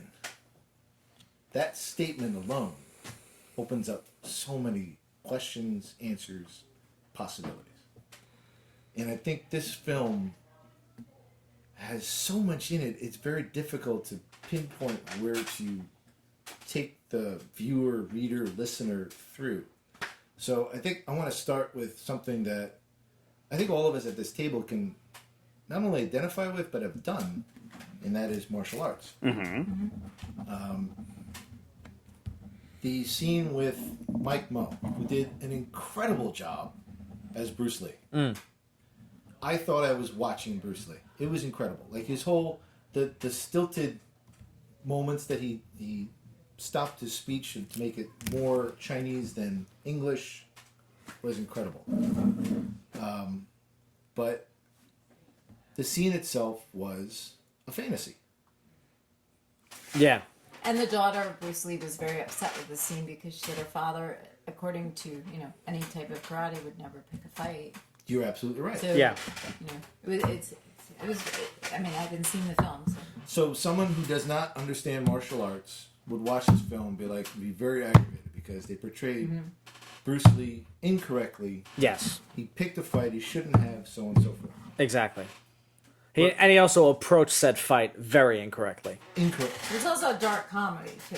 Yeah. But two things happened that they missed if you didn't understand martial arts. One is Brad Pitt went to the roof, took his shirt off, and thought about this, got done with the whole sequence and said, yeah, that's probably how it would roll out. So you realize after the sequence, it was a fantasy, number one. It was a white man's fantasy. Second, So it was like an imaginary thing, an imaginary scene. Smart. if you watch Very his martial arts, that was not kung fu. Nope. That was not Jeet Kune Do. It was no. That It wasn't. was- Even, it wasn't even JKD. No, not at all. No, it was good martial arts, but it was Taekwondo. No, but I'm Yes. saying, could it have been like it should have been JKD or No, Jeet Kune Do? the funny thing about this, and I got to watch the scene on YouTube because I have not gotten to see this movie yet. The person who was doing anything even close to what Bruce Lee trained in was Brad Pitt. That's why it's a fantasy. Because wait, before we get into this, let me ask which you is this. bizarre. What is this movie about in the first place? Once Upon a Time in Hollywood. What is actually happening in this movie? What is the plot line? Plot line is, this is the end of an era. Uh-huh. This is the end of 50s Hollywood, 40s Hollywood for that matter, or even 20s Hollywood. And this is new Hollywood about to begin. And not just new Hollywood, but new America. It really was that. So you're talking about the I should the get you some transition castanets, period like from a- maybe silent films into what? The American Western? No, beyond that, going from the American Western to modern film. Uh-huh. It was the era right before the blockbuster. Correct. Yeah. It's It was like right before Star Wars. the Star Wars, industrial the Jaws. period. That's a very thing, good point, But then yes. it's also a very advanced period in film. It just jumps. It jumps. Uh-huh. You've got your colorless, no sound, and then suddenly you've got the Wizard of Oz. You know? Right. Yeah. And then it goes beyond that. It goes from the good guys always win, there's always a happy ending, to maybe the good guy's not going to make it, to a very unhappy ending. Well, now, could you draw possibly a comparison between the let's say the 1930s, 1940s aspect of the good guy always wins, and good is always portrayed in, let's say, a positive light. The good guy is never with a flaw or anything like that. Now, could that possibly be attributed to the comics code, which was attributed around the same time of the 1950s? Well, they go hand in hand because I'm comics were the movies in paper form. Yep, certainly. The only way, the cheaper way for people to go to the movies was to pick up a comic book. And one of the particular rules of the comics code when it was incepted, thanks to that dickhead Frederick Wortham, which, truthfully, if you've never read Seduction of the Innocent, I highly recommend it. Just to kind of see where he was coming from, and I mean, he had some decent ideas, which would probably later play into the the rating system of movies and later video games and whatnot. But overall, he was a dick. But part of the rules that became the comics code was evil. The bad guys were never meant to be shown in a sympathetic light. You were never meant to feel bad for the bad guys. That means the Joker, who we now kind of regard as almost like a sad case, as like a tragic case, that was never going to be allowed back in the 50s. The anti-hero did not exist. No concept of an anti-hero. The good guys were the good guys, and that was that. They were never to be shown doing anything unscrupulous. They were never shown to have any sort of doubts about what they were doing. And at no point were you to even think that evil was going to win the day. Yeah, what I love about entertainment and the media is they tend to work hand in hand, and they're smart about it because they know certain things will work a certain way. So the weekend that Once Upon a Time in Hollywood came out, H&I ran Cheyenne, which is an old Western, for those of you who don't know, and I don't know. I was one of the first time I've seen. And it was hilarious. It was the chiseled 50s white guy playing a Native American. Mm-hmm.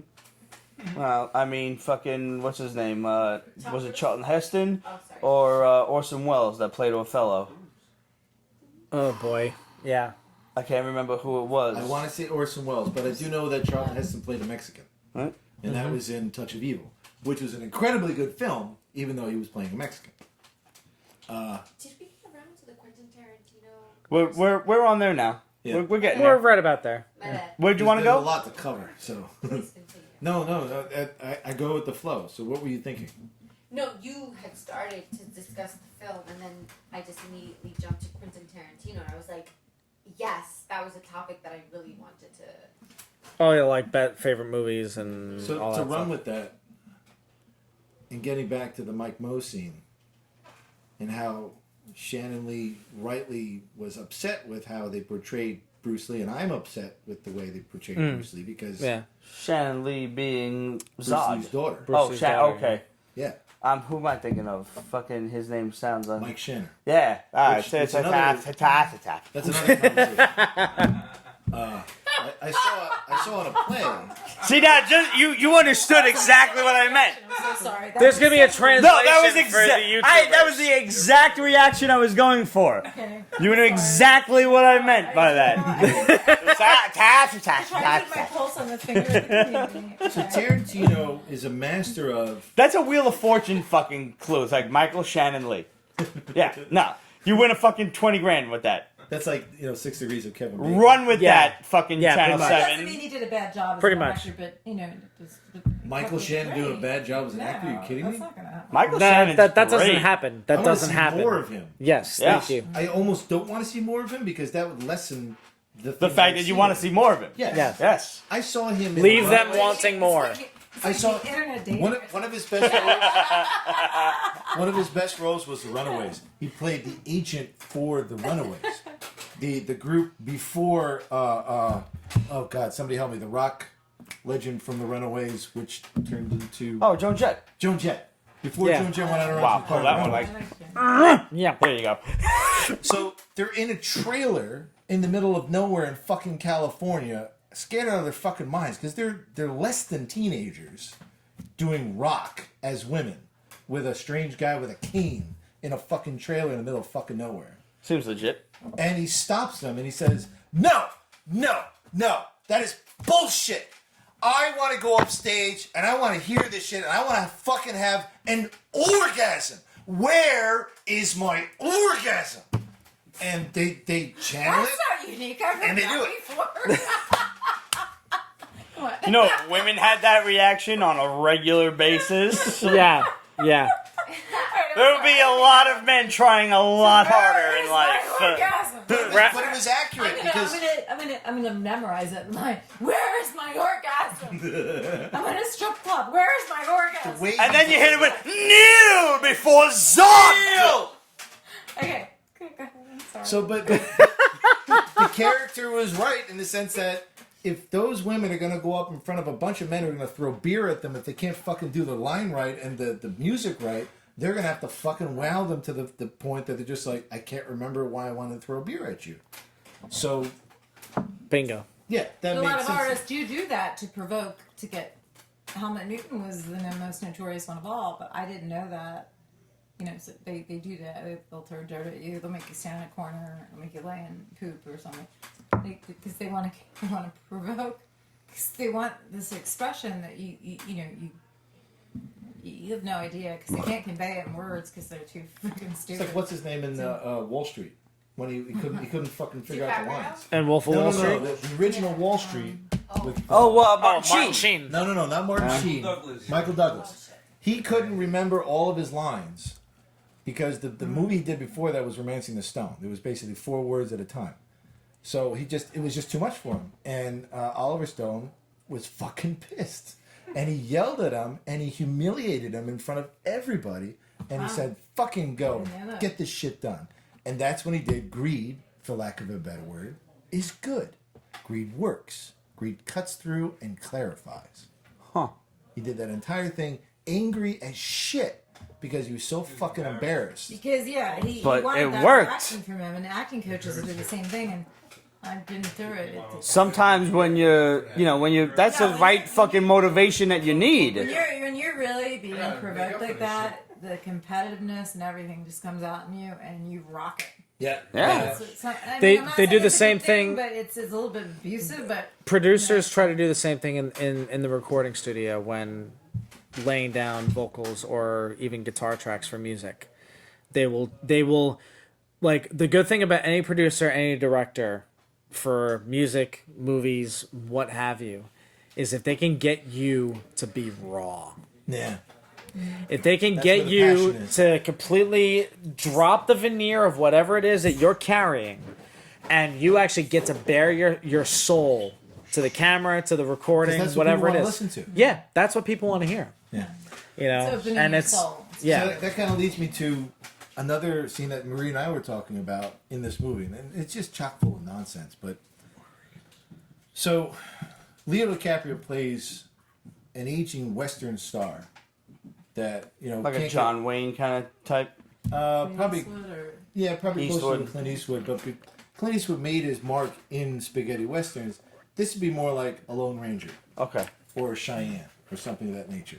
Yeah. Where he's trying to make the jump to film, doesn't quite work, so he has to be basically the bad guy that the good guy beats because everybody recognizes him from the previous work he did. Yeah. And they're like, oh, if that good guy can beat him, then it must be a good series, that whole thing. So he does this scene where he goes up with the guy from Justified, Timothy Oliphant.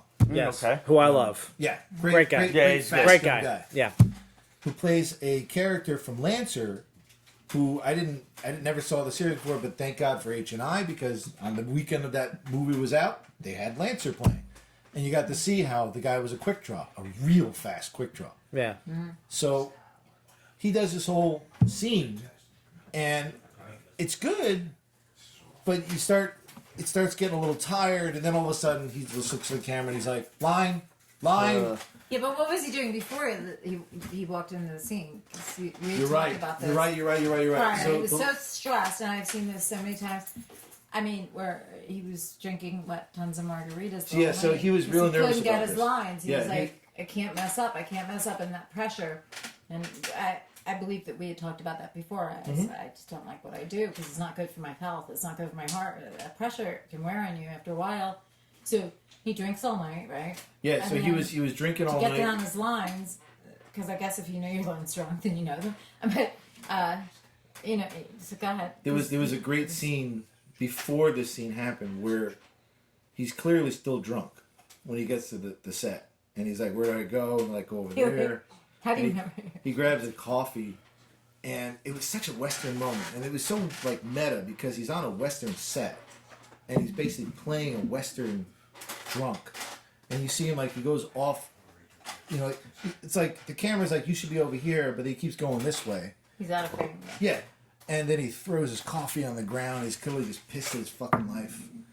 And then you hear the person that was on the camera spot say, "What are you doing here?" And it was the little girl that he was going to play opposite in another scene. And he turns around and it's just like, "Oh, hi." Which there's rumors that she might get an Oscar. I totally Miss agree. Butters. Because it was such a wonderful... I know her surname is Butters. I'm not sure. Westerns, especially the spaghetti westerns, were very much a framing or a robbing, in case of Sergio Leone, of the old samurai flicks. Mm-hmm. Right. Yep. So this is Yeah, there were. Yeah. I mean, A friend of mine's actually having a class about that right now for Some- masters, and it's there's some people doing puff detailing. pieces about westerns and say they're all modeled after. They the basically classic are like samurai all films. they're all really? like the Magnificent Seven was the Seven Samurai. Yeah, exactly. But So- what's even funnier is that most of the samurai flicks robbed from early American cinema, like 1910, 1920. yeah. Okay. It's almost shot for shot, which is even funnier. Yeah. And then they got robbed again by American cinema. Yeah. Anyway, Yeah. So how would you rank this movie on, like the Tarantino scale? Like, would you say this is a must see? Because you've done nothing but tell us in our PV thread that we all need to go see this movie. Yes. That's not what you told me. Well, but you weren't on the thread. Oh, I was on the thread. Perhaps for different reasons. Yeah. Then that's okay. Well, it's it's Tarantino. I mean, Tarantino's hit or miss with me, and he always has Jackie been. Brown was Yeah.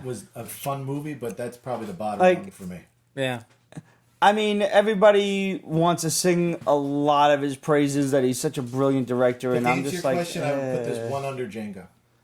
Django was one of my favorite fucking movies. Yeah, me too. Django was fucking And phenomenal. you know what's funny is I never, when that shit was announced, I never bought the idea of Jamie Foxx as like a Clint Eastwood type of character until I That's why he'd be started watching it. She's Yeah. awesome. And I didn't know this was a remake, by the way, and I've never seen the original, but it's actually on my Netflix queue to come Not on worth it. DVD. Not No, worth it. not at all. All right. Once Upon a Time in the West better.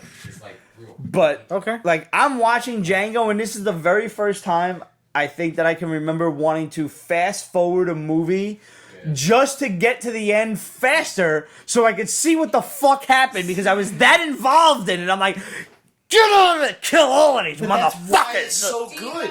are you guys aware of the fun fact in filming Django? Well, Django. Django. The Django. Good catch. I gave many times ago. So the scene where Leonardo DiCaprio loses his shit in like the dining hall. We were and talking about slams that. his hand down. Like Yeah. that was Yep. legit. He cut his hand. Yep. And he wiped Yeah, his we were blood talking over her about face. that. Oh, you showed me. Ah, Really?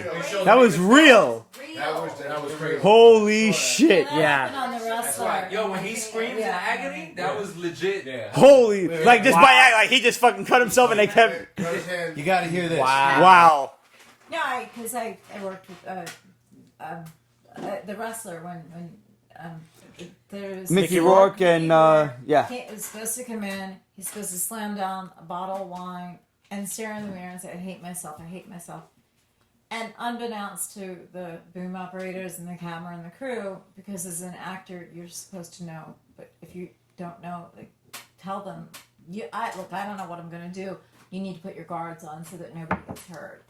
And he comes in, he slams down the bottle, and the whole bottle just bursts, right? And he just takes the Not a and small guy. He's No, that's a big and dude. he's- and the camera operator, like, the guy was like, he was on the floor like shaking. The camera operator cannot literally take his eye away from the camera. So, and they edited it, and I'm like, why didn't they keep that? That would have been brilliant, like. because he didn't stop because he's cutting himself. Well, and he's like, Darren "I fucking Aronofsky hate you." came out and stopped him. But my point being, I've been on sets even with TR Knight doing a film, and even with myself, you just don't feel it when you're in that moment. I don't know where you go. The only thing I can compare it to is maybe a really great orgasm. And they say the show must go on. I mean, until the director yells cut, it's on. That's Where what do you DiCaprio. go? You know, DiCaprio it's like did a that. vacation from yourself or something. I don't DiCaprio know. did that not only Not a in body Django, experience. but he did that in Once Upon a Time in Hollywood. Because that scene where he flubbed and he asked for a line, you saw him go. It cuts right through his trailer, and he walks in Someone's doing and the he same breaks a thing fucking yeah, window, that make and he you starts work yelling it. at himself. Yeah, he gets himself into character. Yeah, Yeah. and he basically he looks at the mirror, starts yelling at himself, but that mirror is angled in such a way so that not him but the reflection It's almost like he's is talking to looking the at audience. you. He told me Right. He's that. talking to you, and he's like, "If you don't fucking do this scene, I'm gonna fucking kill you in your sleep."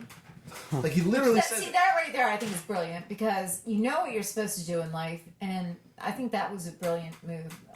To whether it was the editor or Tarantino or whatever, just like you know, like I know I'm supposed to get up every day, go to the gym, get up at 5 a.m. and do my freaking job. I don't want to do it. Most But you days do. I go, no, this days I don't.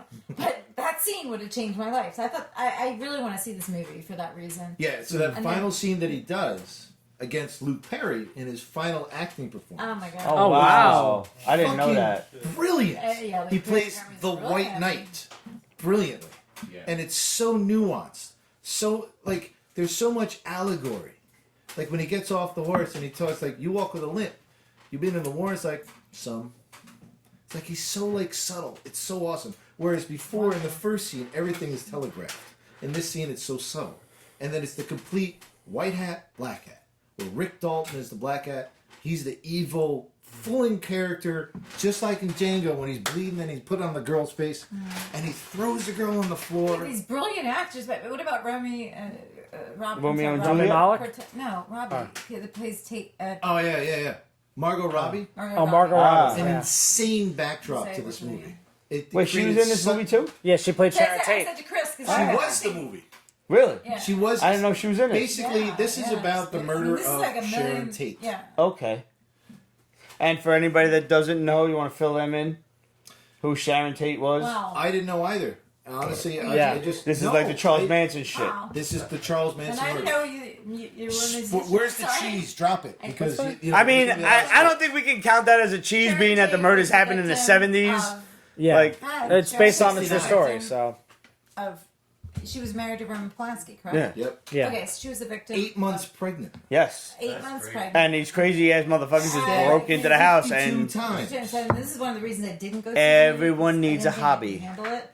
She had all No, this Had these too tension. women long. that no, were you're not wrong. like You're not wrong. The murder of Charles Manson. It was built up so beautifully. All of this dramatic, horrible tension that you knew this was coming.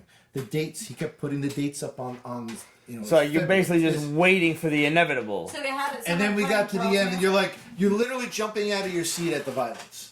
Like you're like, yes, kill that fucking bitch. And it was such. So a you're not rooting cathartic- for her at all. She's not a sympathetic character. No. And again, drop the cheese. Wait. Wait for it. Okay. She does not get killed. It is a fantasy movie, which brings me back to Mike Moe. But she the does. Bruce Lee fight was a fantasy. She does get killed in real life, but in this fantasy film, Brad Pitt and Rick fucking Dalton kill the shit out of those fuckers. Uh-huh. I don't know how I And for feel peop- about that. Well, but okay, you and I can't really feel that. But for people who grew up in the '60s and watched this happen, who I had the opportunity to talk to, Who they this is kind of what they wanted they to were happen. they jumped out of their seat. They were pumping their fists in the fucking air. This was like a revenge of the '60s. Well, this was like What an the interesting most horrible idea. person that could hypnotize. He had women actually that he went that Yep. murdered Sharon Tate. Yep. He didn't do it himself. He Right. hypnotized them. It Yeah. was 2 girls and a guy. I'm sure they maybe. And these are like the I'm same not sure, crazy ass but- people who will say, "Oh, well, Charles Manson was innocent." And then slow the fuck Whoa. down. Whoa. Whoa. Yeah, no, he didn't do anything wrong. Like, shut the fuck up. So here's Sure an shit didn't do interesting piece anything that- right. He was the Lex Luthor of the whole shit, and the only reason that he didn't do nothing wrong is cause he was the Lex Luthor of the whole shit. And that was set up He was again a- beautifully when And all the comic fans know exactly the fucking reference. so Cliff Booth, played by Brad Pitt, and Rick Dalton, played by Leo DiCaprio, are Tonto and the Lone Ranger. You have 3 actors now that can hold a movie on their own, and like I said, it could become a disaster. But I'm wondering like the relationship, because I always look at Brad Pitt, and nothing against him, but like, okay, when Cape Fear came out, Juliette Lewis was his girlfriend. They lived on Mercer Street, and then, oops, Gwyneth Paltrow was the hottest piece of ass of the day, and Hard to he was believe. with her, right? And Still.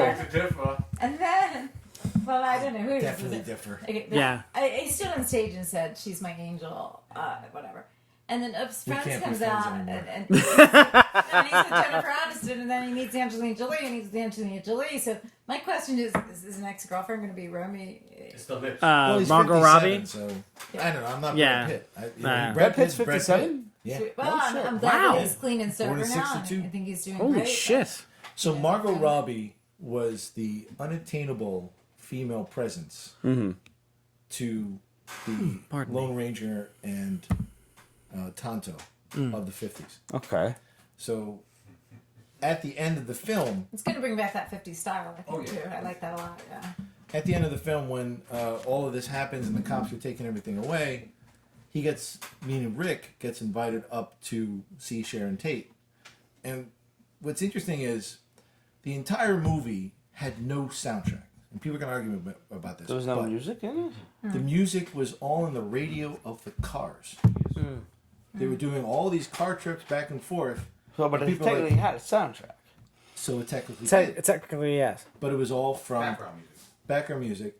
But that all of that was still the handle that held the cup of the movie.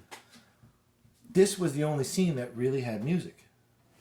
So again, it goes to the idea of this is a fantasy film. This is like, some guy just really wanted... Yeah, where some things go to black and white, and it's the fantasy and Right. the music. So in Okay. a 50s Good, film, good this that is you what would happen. saw that. You get the music, and he gets invited to come up by Jay Sebring and also the radio voice of Sharon Tate, because she speaks through the speaker.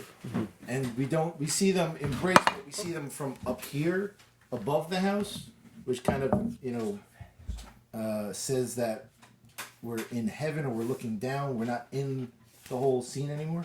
So again, it creates a whole ethereal view of this is not the real thing. I mean, the whole thing that he had a flamethrower in his tool shed that still worked after 14 years kind of just told me it was a fantasy. But anyway, Well, I mean, and You're not giving away the ending. And Right. also getting back to that Bruce Lee scene, that was pure fantasy, because at the time, the stuff that Bruce Lee actually had in his mind would have fucked up everybody else. I would invite people who saw that scene to watch concurrently with said scene from Enter the Dragon, Yeah. where he's on the boat and he's talking about the art of fighting without fighting. Yes. And that's basically how, in reality, a Brad Pitt versus Bruce Lee would happen. Oh, totally. You know, in that movie, Totally. he had an altercation with that guy that actually had the pause. No, yeah, It was the a New real Zealand guy, fight. yeah. It was a real fight. He thought he could beat Bruce Lee. Yeah. Because Like, yo, I'll give you a try. Brad Pitt I'm gonna did? fight you with one hand, and you ain't gonna touch me. And that's exactly what he did. agreed. And that happened with Bruce all the time. So when this first started, where he was just stating factually, Yeah. this is what would happen in Yeah, real life. One hand, He one did inch that all the punch. time because One inch he punch. could back it up. Oh, believe it. We know from history and from our research about Bruce Lee that he was the dynamo that he was. But from a white person's standpoint, he was looking at this 160-pound, He ain't 5'8" doing shit. guy. Oh, Yeah. That little ching-chang. Yeah. Exactly. Nobody. That's exactly And how a white person the from the thing 50s is- would think. Exactly. And in real life, credit because he's a martial arts fanatic. Yes. yeah. So you Because of probably the hit it right on the damage. head. This is all fucking Yeah, it's made all up. It's a fantasy. Yeah. It's a fantasy. Because Without a it's that doubt. What if factor. Yeah. What if? Without a doubt, because I mean, anybody who has any inkling of the way Bruce Lee was in real life would know offhand he would never lead in with the jump kick. Never. No. Ever. This shit ain't the Karate Ever. Kid. No. His daughter, No, and never. And here's Never. and here's the really Oh my God! Only Because if he knew fighting he would be hip-hop. thrown into and a here's door. the beautiful thing about it, and the thing that solidified it as fantasy. Everything that Brad Pitt was doing, He's blocking with his elbow. Yeah. He's blocking with his elbow, and he's MMA doing. BS. He's not well. But the thing is, though, is that in Wing Chun, we're taught block with Block elbow, guard in. block Yeah, guard, you should- and you counter. should- you But should- you you can should block watch with that elbow. You Demon can block Movies, right? with attacks. Yeah, like where that. is this? Yeah, I can't believe I'm sitting That- with all that my was never- foreigners, artists because But you've that's done your that's- fight choreography Yeah. as well, so No, But but I studied that- tempo, so. But even that, even the bong style like that, Yeah. you don't see a ton of that even in the stuff that Bruce Lee did on Get the film, film right. because he took that from the Wing Chun to develop his JKD. That's what he used in the film. Am I the only one thinking that we need to have like a But Pete his- Spaceman his sparring direction- match? Like, let's just fucking get down here. I mean, His direction maybe could have been given No, his in that philosophy was sense. dope, though. Well, But I think two- his philosophy's been doped up since the minute I knew Brad Pitt. but one other thing I would say, He's not. I'm not like. I'm not gonna say I'm not a big fan of his. I'm glad that he's somewhat gotten his life together, but like really. And I know that I do, and I know Leo, and I've worked with Leo. It's like I'm glad that he's working. Radman with Leo, says because make it Leo so. can maybe give him some guidance, but I really don't think Leo would give a shit. You know? so I mean, the way that well, Leo Bruce, can lead. the way that Bruce started in the scene, what was he talking about? He was talking about Cassius Clay. Before Cassius Clay was Muhammad Ali. Yes. And he was saying that Cassius Clay could be anybody out there. yeah, So think about that for a second. We all know that as fact. But back then, nobody 50s knew that. white guy was listening to a Chinese man talk about a black man beating all the other white boxers out there. It's hard to fathom. Yeah, he can't process that. Yeah. And he's like, motherfucker, I'll take you out in a fucking fight. So that's what he's thinking. Yeah. But again, I know this is disrespectful to Bruce Lee because of the way they made him fight. Right. But Yeah.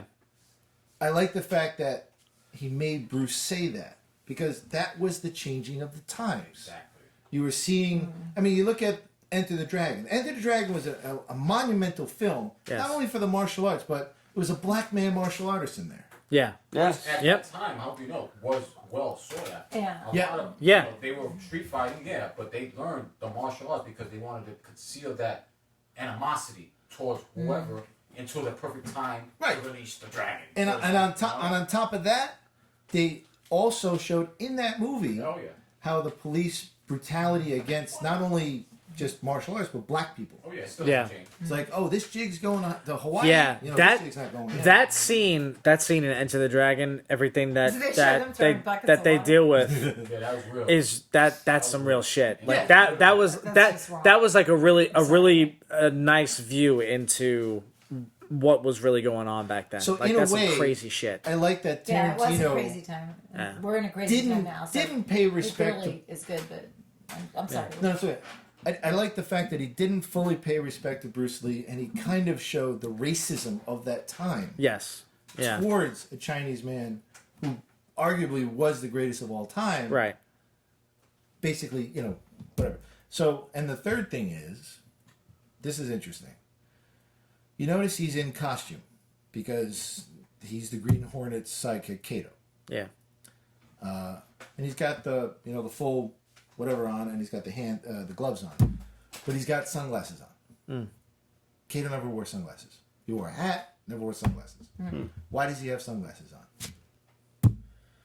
After the murder of Sharon Tate, Polanski was Because of racism, right? no. This is interesting.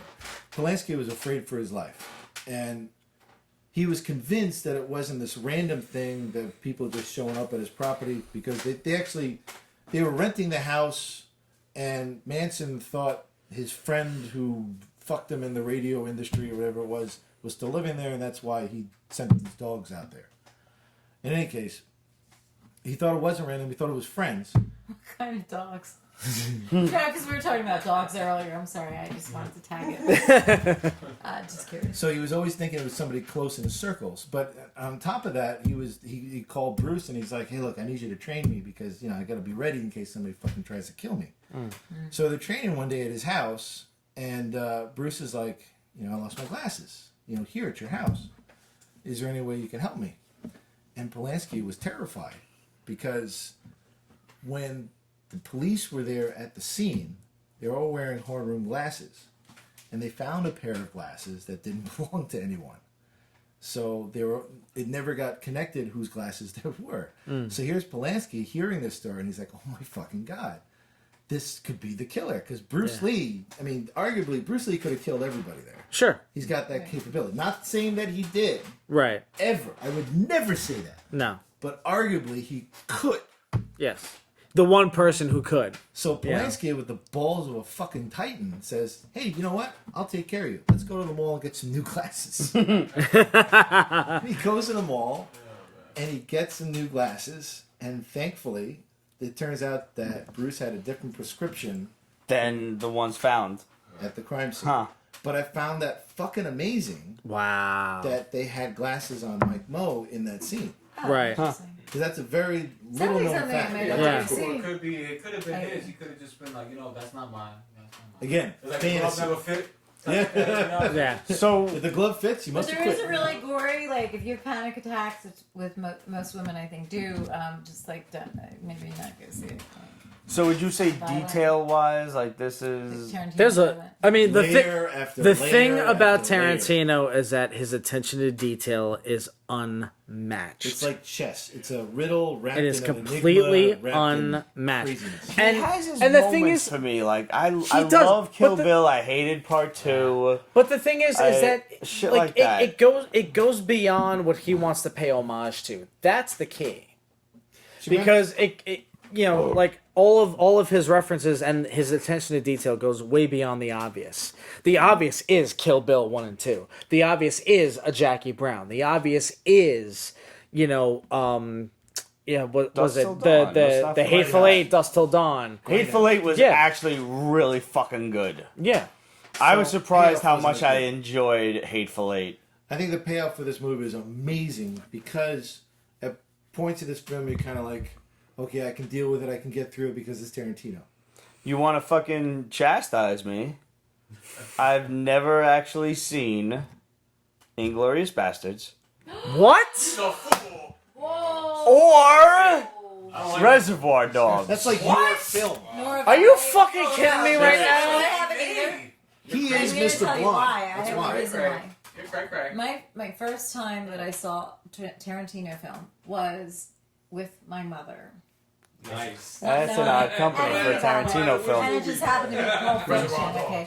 Okay. So I'm like, Well, that was my first and my mom Tarantino wasn't experience. young, and it was but- like, oh my gosh, like I couldn't, like and if you ever shot even an animal up close, like, Yeah, they're real. I don't think people, but I don't think people understand in this day and age like, what it's like to shoot a person so close, at such close range. Because it's not. I've always like wanted to in kill the someone. Movies. What movie? A lot of my relatives like too, but it's just the point of like you just don't do it. And so I was really in the beginning like just turned off by him, and I think this movie. Yeah, absolutely. like, That's gonna have to happen. Yeah, but I'd ask Chris, I said to Chris, I said, what was the relationship? Because I've been both the principal and the stand-in, and what was the relationship between the two?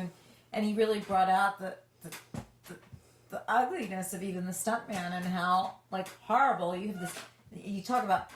I think Tarantino did an amazing job based on what you're saying of bringing out not just racism but classism. Yeah. And you're nothing. He's good for that They- though. I Yeah. have new respect for him. I'm gonna go watch the movie. I The have to say. stuntman in this movie was the hero. It should have just been called Cliff Booth. Can I ask you? Here's a nerd question for you. Would you say, in your movie going experience, and this is a question for everyone in the Pete's Basement crew right now in the basement, as well as those in the audience, would you say that Tarantino is the Grant Morrison of movies? No. The way he kind of digs deep into subplots and Grant Morrison is a Sergio different kind of batshit crazy than Quentin He's trying Tarantino. to feed off of what he's that's doing crazy. and doing his own thing at the same time. He's a Sergio Leone of film. Because Sergio Leone, and this is why I think he titled the film the way he did, Sergio Leone's last film was Once Upon a Time in America. Right. I'd have to see the film. I lost a lot of respect for him, and it could have been because my mother was sitting next to me, and to see Pulp Fiction with your mother. Right. Yeah, that's a rough. that's a rough movie to take your parents I to. saw And Pulp I'm just I saying. knew nothing about it, so Like, I I saw mean, Pulp I worked Fiction with with him my with partner. Urban, and I just, my- I don't know. I mean, even with Kill Bill, but there are things, like I said prior, I believe, like her being in the hospital and getting raped, and things that you don't think of. So they're bad thoughts, and I don't like, as a writer, even myself, as a producer, as an actress, I don't like to pass along bad thoughts because, you know, you should write a movie, but I do because people should also be aware that, yes, you're going to get raped in a hospital if you're hot, and you're going to get hot. I like him for the fact I that mean, for, like, this is like what's going on in the world. I mean, Don't be hot in a hospital. it's the I naked. can't go there with a feet. no, when she says just move your toe. You have all these Radman- films out there. Radman says this. He says, "Gotta say, Quentin Tarantino is a wordsmith whose scenes where characters are talking in conversation. It's where his work which is shines. weird. And the crazy Like, thing is, killers like, shouldn't talk that way. anytime anybody mentions the word wordsmith, I think of George Carlin. Nah. I mean, with good reason. Are we live? Yeah, still. Yeah, we're still live. Okay. We are still I'm live. sorry. Okay, we're still live. For Okay. an hour and a half now. Longer, There's actually. people coming in. Longer, actually. Okay, I'm sorry. I could've But said no, something. and also Absolute says that I need to force you to sit down, tie you down like Clockwork Orange style to watch Reservoir Dogs, because really that is Yeah. a movie you need to see. I would say understand. that Tarantino But- is the Orson Welles. Which of one that did you generation. say Yeah, I like, was in Reservoir now- Dogs? Say The it. interesting Who did thing you say I is was in that Reservoir Dogs? Mr. Blonde. Mr. Blonde. Mr. all right. Blonde. Mr. Blonde. The Who's that interesting thing exactly? about my Mike first Mann. experience Okay. with Tarantino is that my dad was, and this was like well after Pulp Fiction had left theaters and all this other stuff. He was like, "You got to check out this movie, Pulp Fiction." That was my first experience with Tarantino. Then I went back and I saw Reservoir Dogs and all that stuff, and almost everything that's come after. I actually still have not seen Hateful Eight, and I really need to. Good flick. You have to see that movie, bro. Yeah, I really need to. But 94. It's a chick flick, definitely.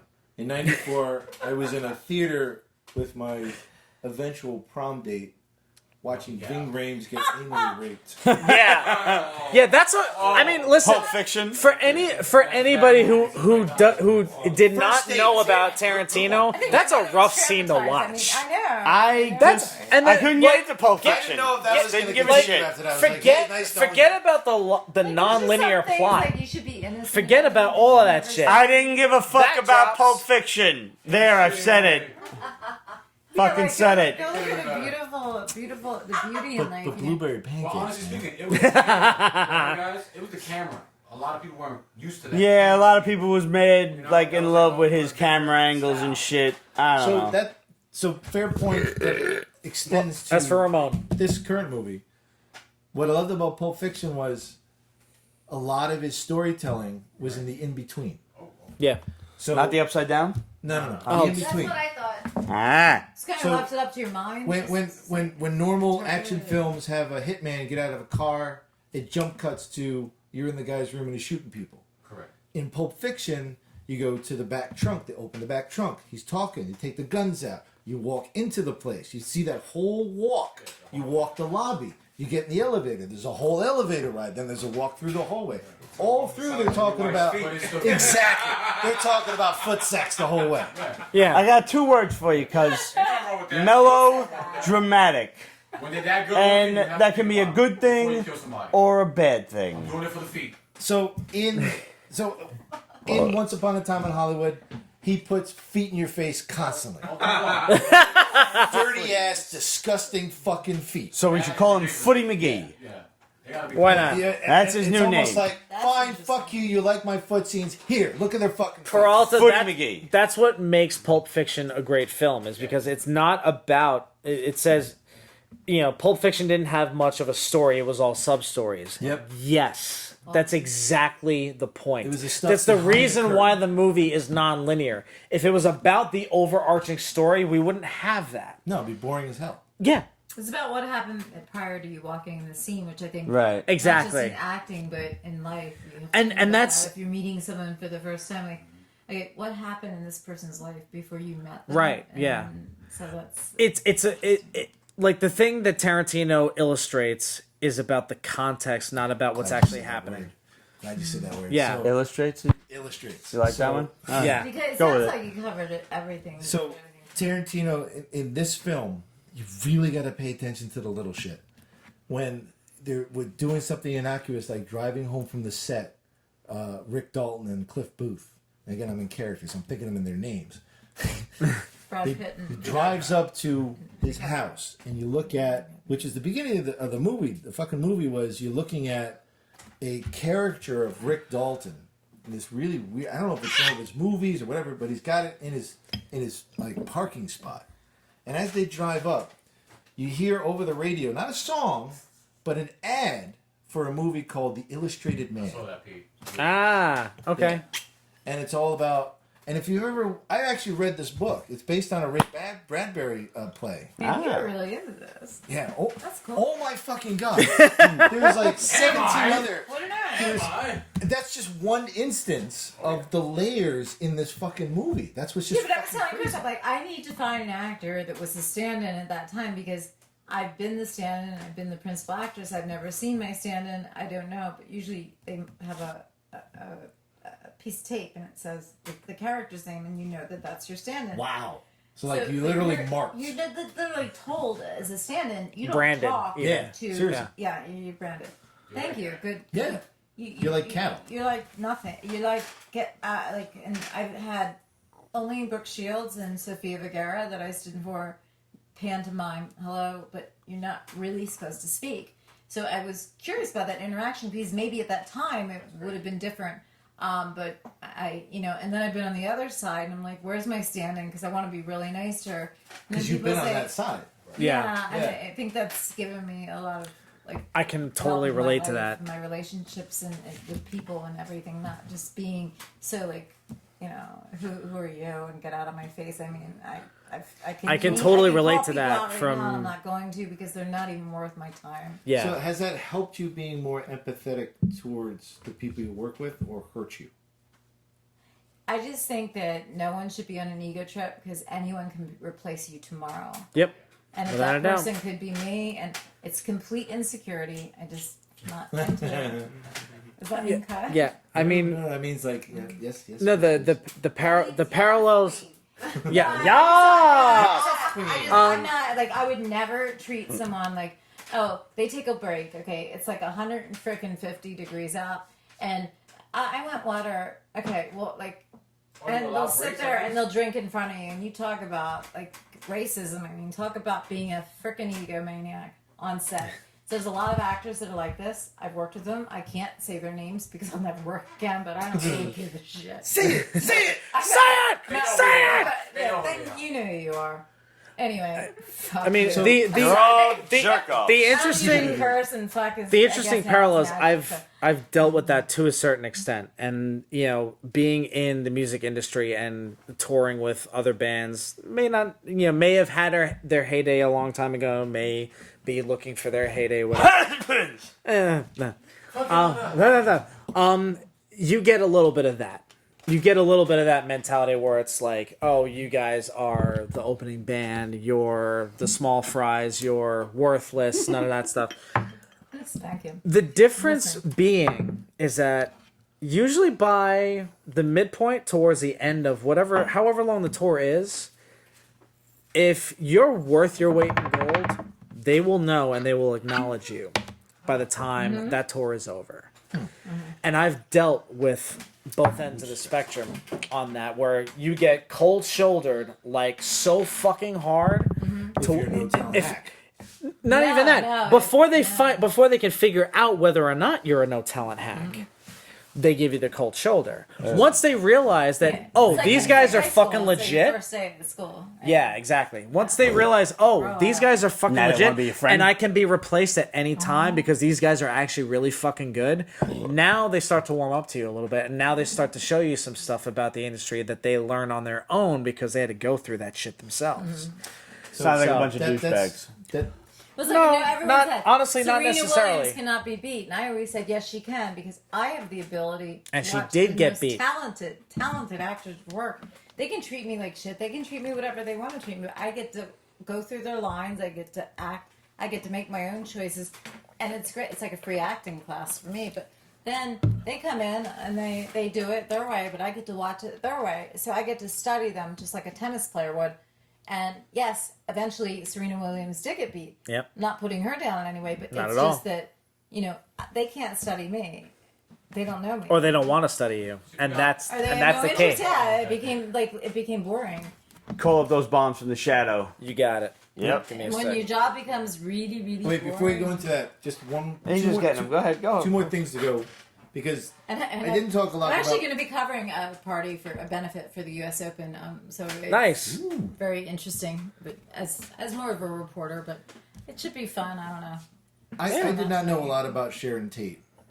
So Oh, you didn't? I learned as I was Horrible. learning about the film. And I think Margot Robbie does a wonderful job Yeah, she's creating the she's whole great. sanctity of the person that was later murdered. At one point, she just walking around town, she goes to pick something up, then she sees there's a movie theater, and in said movie theater is playing a movie that she's in. So she's going to go up and pay for it, and she's like, how much for people who've been in this movie? And she's like, you've been in this movie? Yes, I have. And there's this whole diatribe and the whole Quentin Tarantino faraway shot where you're looking at the person you're talking to, but behind them is the manager. And you know that person's eventually going to come here, but you don't know why. And then that person comes into the frame. So you have that whole interesting back and forth. And then how she's in the theater watching the film. And when her part comes up and she's the klutz, and she's trying to create that moment. Everybody in the Nobody theater laughs. recognizes her. No, nobody recognizes her, but Yeah, I know. but Like, if you kind of want them to. but everybody's it's like- laughing at that it's like point. yeah. So there, she I'm sorry, then it's she just- then yeah. glows from the fact It that takes so everyone's much laughing. just to get that part. Yes. Yeah. So she wanted them to be laughing, though. She wanted them to be laughing. They were laughing, and she was laughing with the fact that it's like, okay, you see me and I've done. It's a like good job. listening to yourself on an answering machine. Oh, I hate it. Like, I remember the first time I saw myself in a film, I'm like, that girl could be pretty, but she's so pale.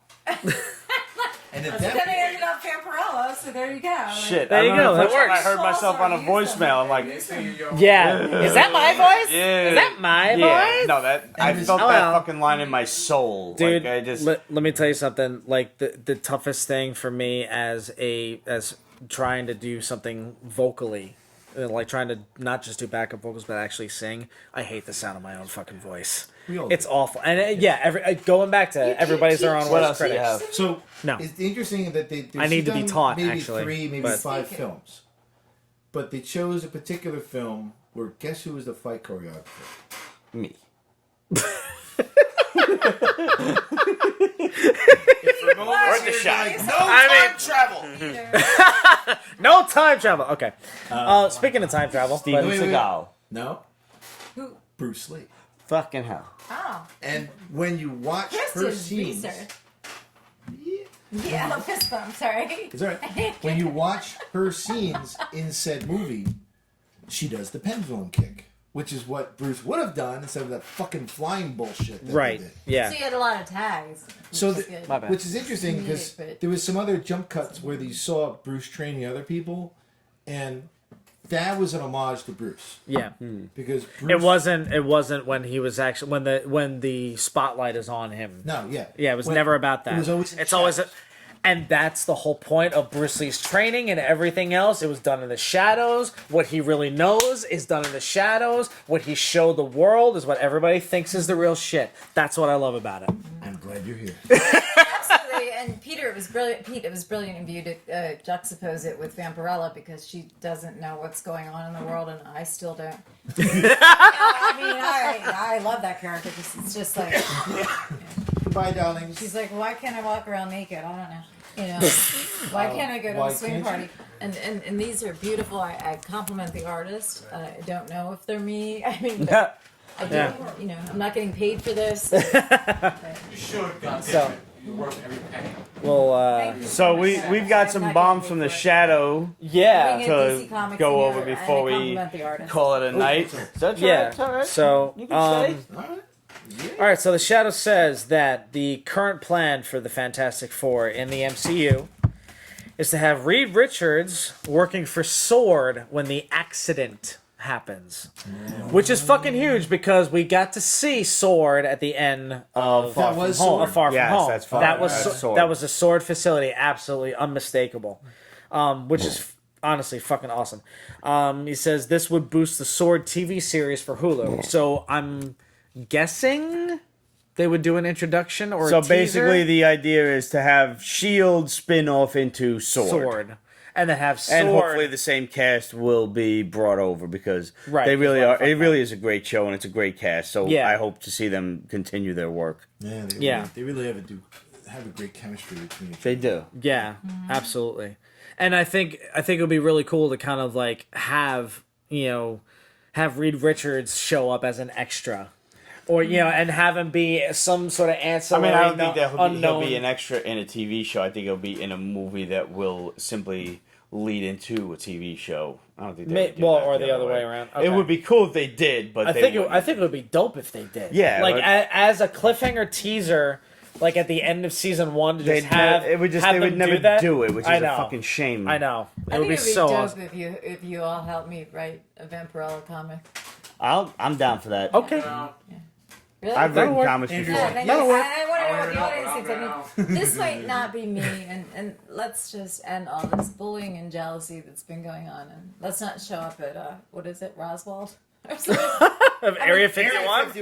Here's an idea. Don't go to Roswell and get yourself shot by the government. Yeah, there you go. They shoot first and they They will shoot first. They will shoot Well, first. let's create peace because one thing I liked about Vampirella, whether the artist painted me or maybe put all of us together, which is a beautiful thing, is that she's a kind character and she doesn't do anything until she is attacked. Mm-hmm. And I'm so much like that, and she's very curious about the world, but sometimes you just don't know. But when you can't read a sign that says, "Excuse me, Yeah, we have," that's better. I like the pose. I'm gonna go find this alien, and we're gonna have a big party, and I mean, this could be a really bad thing, and just bullying, I think, is a horrible thing. I mean, people really ripped me to shreds when I took on Vampirella, and I took it anyway. My agents did, everyone did. I met the greatest people in the world through Vampirella, being some of the people that I met tonight. And There you go. I keep meeting great people through her. So, what does my agent know? I mean, Clearly, nothing. well, she represents Ashley Graham, but but it's Hey. like So she has your best interest involved, sometimes well, no, it's like they didn't know what it was. They She just should were do you a really, favor, but- misunderstood. And I don't know where the contract is. We can't find it, and this and that. It's like this is a feature film, and I'm so lucky to have had that experience and to have this experience. I There you wouldn't go. have this experience without that one.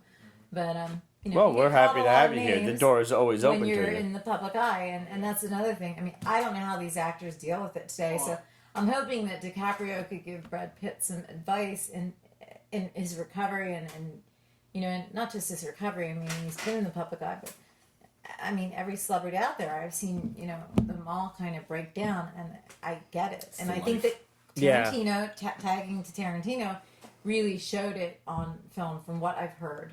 So I want to see that more often because we're all just human beings. I really want to hear your opinion on that. We're all just really worried about just paying our rent. Yeah. We're in New York, paying our bills, like getting through life. Surviving. Who loves you? I had broken my ribs. I That was a month basically- ago, by the way. Yeah, but it's like the people that I tried to hire to help me were so disgusting. And I'm like, what's going to happen in this world? Like, that people are not going to rob you and say that they did something and they didn't do it, or not try and touch you. And I thought of Kill Bill. I thought of Kill Bill because the one guy, and my friend said, oh, he has dementia because he's so old, and that they get very horny. I'm like, you don't touch someone that can't even sit up. And I thought of Uma Thurman's part of just move your toe. Yeah. Wiggle your big toe. Know how to take care of yourself. Yep. It's a mental state, because if you cancel out your brain function, you can fuck in general. You can't move at all. And that was something I noticed in Once Upon a Time in But it Hollywood. made me get better Yeah, faster. definitely. Because don't touch him. When- He's lucky I didn't break his hand. If I wasn't trained in karate, I would have freaking killed him. Oh yeah. Yeah, If he looks can wouldn't kill. have a If hand. looks can kill, you gave him that No, death not look. looks. I So would kill him. Once Upon a Time in Hollywood is And then I'd go to jail. Yeah. it's not only a love poem. Be the white girl that was crazy. It's not only a love I mean, poem to the 60s. Nothing. I mean, I don't want to get in racism, but it's like I would. I'd be the model that went like lost her mind and killed some 80-year-old that tried did to that already. stick his hand in my. I didn't do He that. grabbed me so wrong. Anyway, It was a I'm note. gonna get sued. Stop Like it was Stop assisted it. suiside. I was in No, but terror. like, oh Kevorkian? my god, like, He was no, dead when I like, got don't there. trust anybody. If I can give anyone advice, don't trust anybody in today's world because people will slit your throat for a freaking penny. That's just my advice. So Yeah. Once Upon a What's your Time in advice? Hollywood was What's your advice? there was a love poem to the 60s, You're next. but it was also a love poem to the working stuntman. Ooh, okay. Because Yeah, and stuntmen. Because that's who it's really about.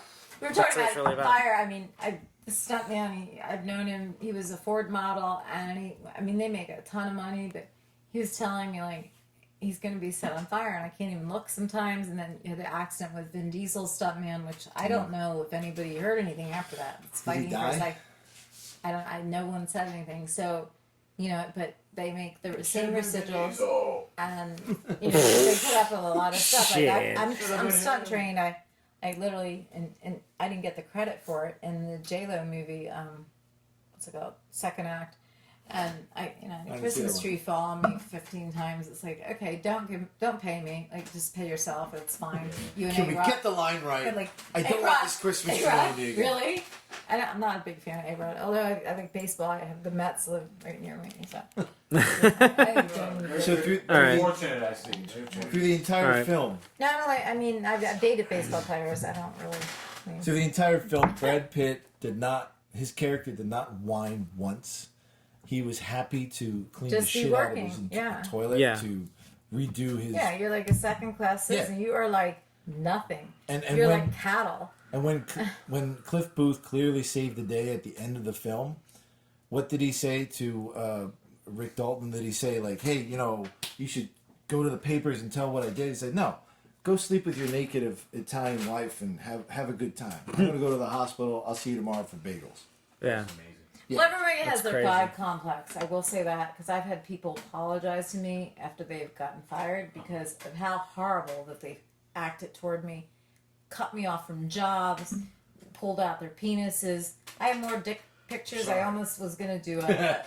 No. I don't care. Should do an art book. I know. I was going to do an art gallery opening. I kid you not. And I was going to call it Lewd and coordinate it with a book. I'd like to have the audience. Lewd and intruding. Because There you if go. they're that proud of it, then I want sign 10%. it. Come to the art gallery and sign it. Because I don't deserve to be treated that way. No, I no can one see does. if, I dress like this every day. Yeah, but I should invite it. It's kind of like the whole Watchmen thing. No, Yeah. we. Who watches The you know, Watchmen? No, but remember But- where Sally Women pay Jupiter for their tits. got Well, raped so by why shouldn't Yes. I? Yeah. And nothing fits. Oh, and you were asking for I was it. working. Yeah. You look amazing. Well, thank you, but I just don't fit in anything, and I thought I can't. See, now I you have want to no do this problem. tonight. That's the point. When you do one thing, it becomes a problem. You're like, damn it, I tried to do something right now. I got One of my friends, an artist, he said, it's funny how your life is because you wish for everything in the world, and then you're on set and you got all this food. You can't help it. You gain weight, and I just happen to gain it there. Hey? Which is a blessing. which is good. Shit, I know, but I've never. Shit, I'd gain back That's if you the just Me working Too at movement, Starbucks which as I I get was their food for completely free. against. Yeah, I know. Yeah. I just I've never been hit on so much in my life. Like, I'm very, very healthy. Let's finish out these bombs. Bombs! So the other bomb from Shadow is Phase 5. Thus far, not in order. We have And it's subject to change at any moment, but here's Yeah. what we have so far. so in some shape or form is the New Avengers A-Force, which is I guess going to be Bitch power. the younger crowd. Deadpool Women. 3, Okay. Black Panther 2, Yep. Guardians Volume 3, which if it's not called as Guardians of the Galaxy, I'm going to waste be of disappointed. Thank you. The Fantastic Four. Sequel to Captain Marvel.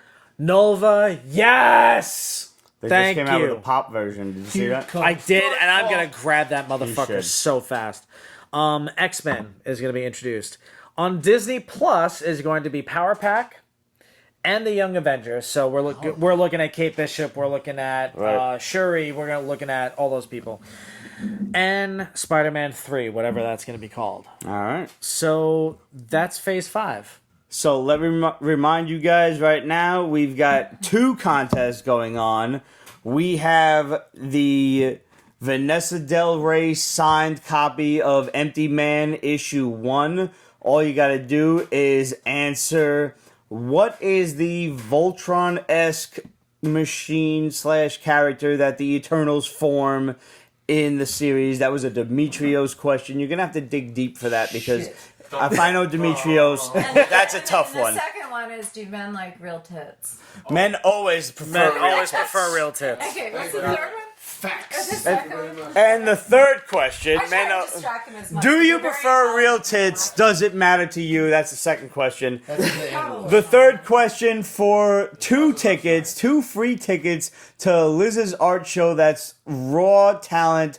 That's taking place on August 14th Yes. in the Melrose Ballroom in Astoria, Queens. Astoria. Be there, be square. We know that Jim Starlin created Thanos. He wrote and drew the first issue, that being Iron Man 55. Who are the 2 artists that helped him A, draw the interior, and 2, drew the cover? All you need is 1 correct answer. There is a bonus point for anyone who gives us both answers. Cover artist, interior artist, you will win 2 free tickets. That is a $25 value each, so we're talking $50 value to you, New Yorker fans, or anyone in the tri-state area who can make it to Queens, New York to come to the show. Or if you win out of California, I'm not flying your ass here. You're on your own to get here. Next Wednesday, the 14th, we will announce the winners next week, the 7th or 8th, whatever that date is. We will draw the names out of a hat. Who did Jim Starlin draw Iron Man 55 with? You have 2 options for answers. Bonus points if you get both right. We will give you not only the free tickets, but also a bonus item to be announced that day.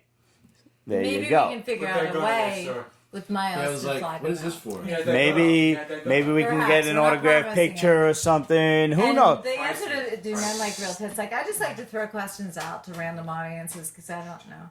I just Yes, we do. like to know, Yes, we do. After being asked to go to a swing party with It my all depends on the size, I think, honestly. Huh? I think it depends on the size. Nah, as long real is always better. I think it depends on the If I president. could, Let's not discriminate. No, it's no size. No, not the They say bigger is better, but not Oh, every aspect of life. No. You know, because I've seen some. Before- ridiculous- Well, I never had them, so before we I'm close curious. out the show, What do you got, Chief? I just wanted to let you guys know that I have a new page out on Facebook. It is called Zen Rockstar. It's going to be about yoga. So that would be music. facebook.com/Zen Rockstar. Zen Rockstar Zen 1281. 1281. Yeah, it's gonna be Alright. bizarre because you I know. kind of need that, man. Yeah. I'm like Okay. a screenshot person. But basically, it's going to be about music that I'm creating, whether it's cover songs, whether it's original music. It's going to be about yoga, spiritual related stuff. And it's also going to be about apparel. Cool. I've got a handful of designs in my head I'm working on right now. I'm going to start a line of graphic t-shirts with that. And Well, we look hot forward to on the seeing you on the heels- basement show. Absolutely. And on the heels of that, we discussed this actually earlier today. I'm going to work on trying to get a fresh Pete's Basement Supports t-shirt going. So What keep is it that tuned. charity now that they should stay tuned for? Well, I don't want to say. Okay. I don't want to say yet because I No- got to no reach out. spoilers yet. No Okay. spoilers yet. But it's going to be something that It's soft that and my silky. sister put me onto as a Christmas gift, and I really love what they're doing. So Stay we're gonna- tuned. Stay tuned, basically. Yeah, definitely. Stay tuned. Well, So- guys, you know the drill. What? We got another. We got another one. Wait, what? Won't be a What? cheap What? t-shirt. Oh, One wait, last it must thing. have been Chris. You doctor really did a lot of research Juan. on this. More thing. August 29th, 1997. Good year. The day that Skynet became self-aware. Yes. August 29th, 1997. August 29th, 2019. The day that Rocketstar launches a rocket from Florida. So you're launching Skynet, basically. It's all your fault. Pretty much. Pretty much. You're launching Skynet. It has begun. It's all your fault, basically. So we have the launch date. It's August 29th. I was ready for you, but All right. Let's open Congratulations, sir. Cheers. High five for now. Okay. I would like to remind everyone to help control the pet population. Have your pets spayed and neutered. No, wait. No, that was Bob Saget. Not Bob Saget. That was Bob Barker. Thank you. Sorry. Control everything. in Remind you moderation, guys, including drinking. hit us up, questions at peachbasement.com, facebook.com/peachbasement, Instagram, Twitter, etc. at peachbasement. Make sure you get on represent.com, get yourself a Peach Basement t-shirt. If you haven't already, send us a photo of yourself in the Peach Basement t-shirt, and we will show you off on the show. We will show you wearing the Peach Basement t-shirt and make you internet infamous. That is our promise to you. And we can't make you famous. We will make you infamous. we want to thank all of you guys who have contributed to the Peach Basement Patreon thus far. Thank you very much for keeping this show going. We have 2 brand new tiers. Those include a special edition, very limited edition Ripped magazine production and a $30 tier, which gets you not only a Peach Basement t-shirt, but a Breaking Nerd News t-shirt as well. So make sure you chime in that. And follow us on Patreon. It doesn't cost a damn thing. We didn't talk about Greg's penis at all. We're not going to talk about Greg's penis. We're not going to talk about Greg's penis. Why not? No, we're not. We're just not. We need him here at least If for I knew that. I could tell you anything about penises, so tune in for the next time. Well, thanks for that. We have No, a I'm not registered going expert. necessarily, but maybe I'll know by the next time. I don't know. Whoa. I Okay. will. These are good guys. Greg, These are good you people. watching? I wouldn't be here. I wouldn't be And- sitting in a basement on a Thursday night. Believe me. I wouldn't. Truthfully. No, honest to God. Last but not least, I want to actually raise a solemn glass to an old friend of mine, Michael Light, who I knew from the neighborhood, went to high school with, who lost a very tragic battle to cancer over the course of this week. So Cheers, brother. may he rest finally in peace, and Salud. may his daughter and the rest of his family find some ease. What was his name? Michael Light. Michael Light. God bless him. And that So we family will needs see you anything. guys next week. Take care. Thanks for tuning in, as always, and have a great week. Hit us up. We want to know what you're reading, what you're doing with Yeah, yourself. I mean, tell us all everything. Everything. We want to Even know. the bad stuff. We want to know the bad stuff too. Everything. What we're doing wrong, because it'll only make us better. Thank you. We'll see you next week.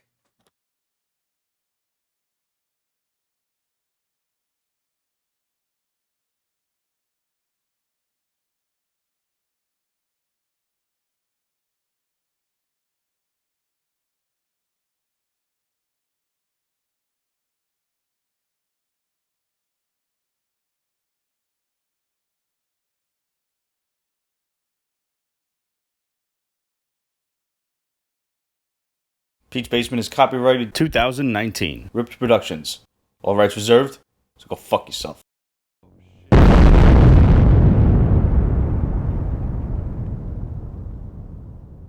Yo, this show technically never started because you never clapped in from the. I did clap in, you fuck. I like this is all. Don't even tell me that shit. I did. Missed it.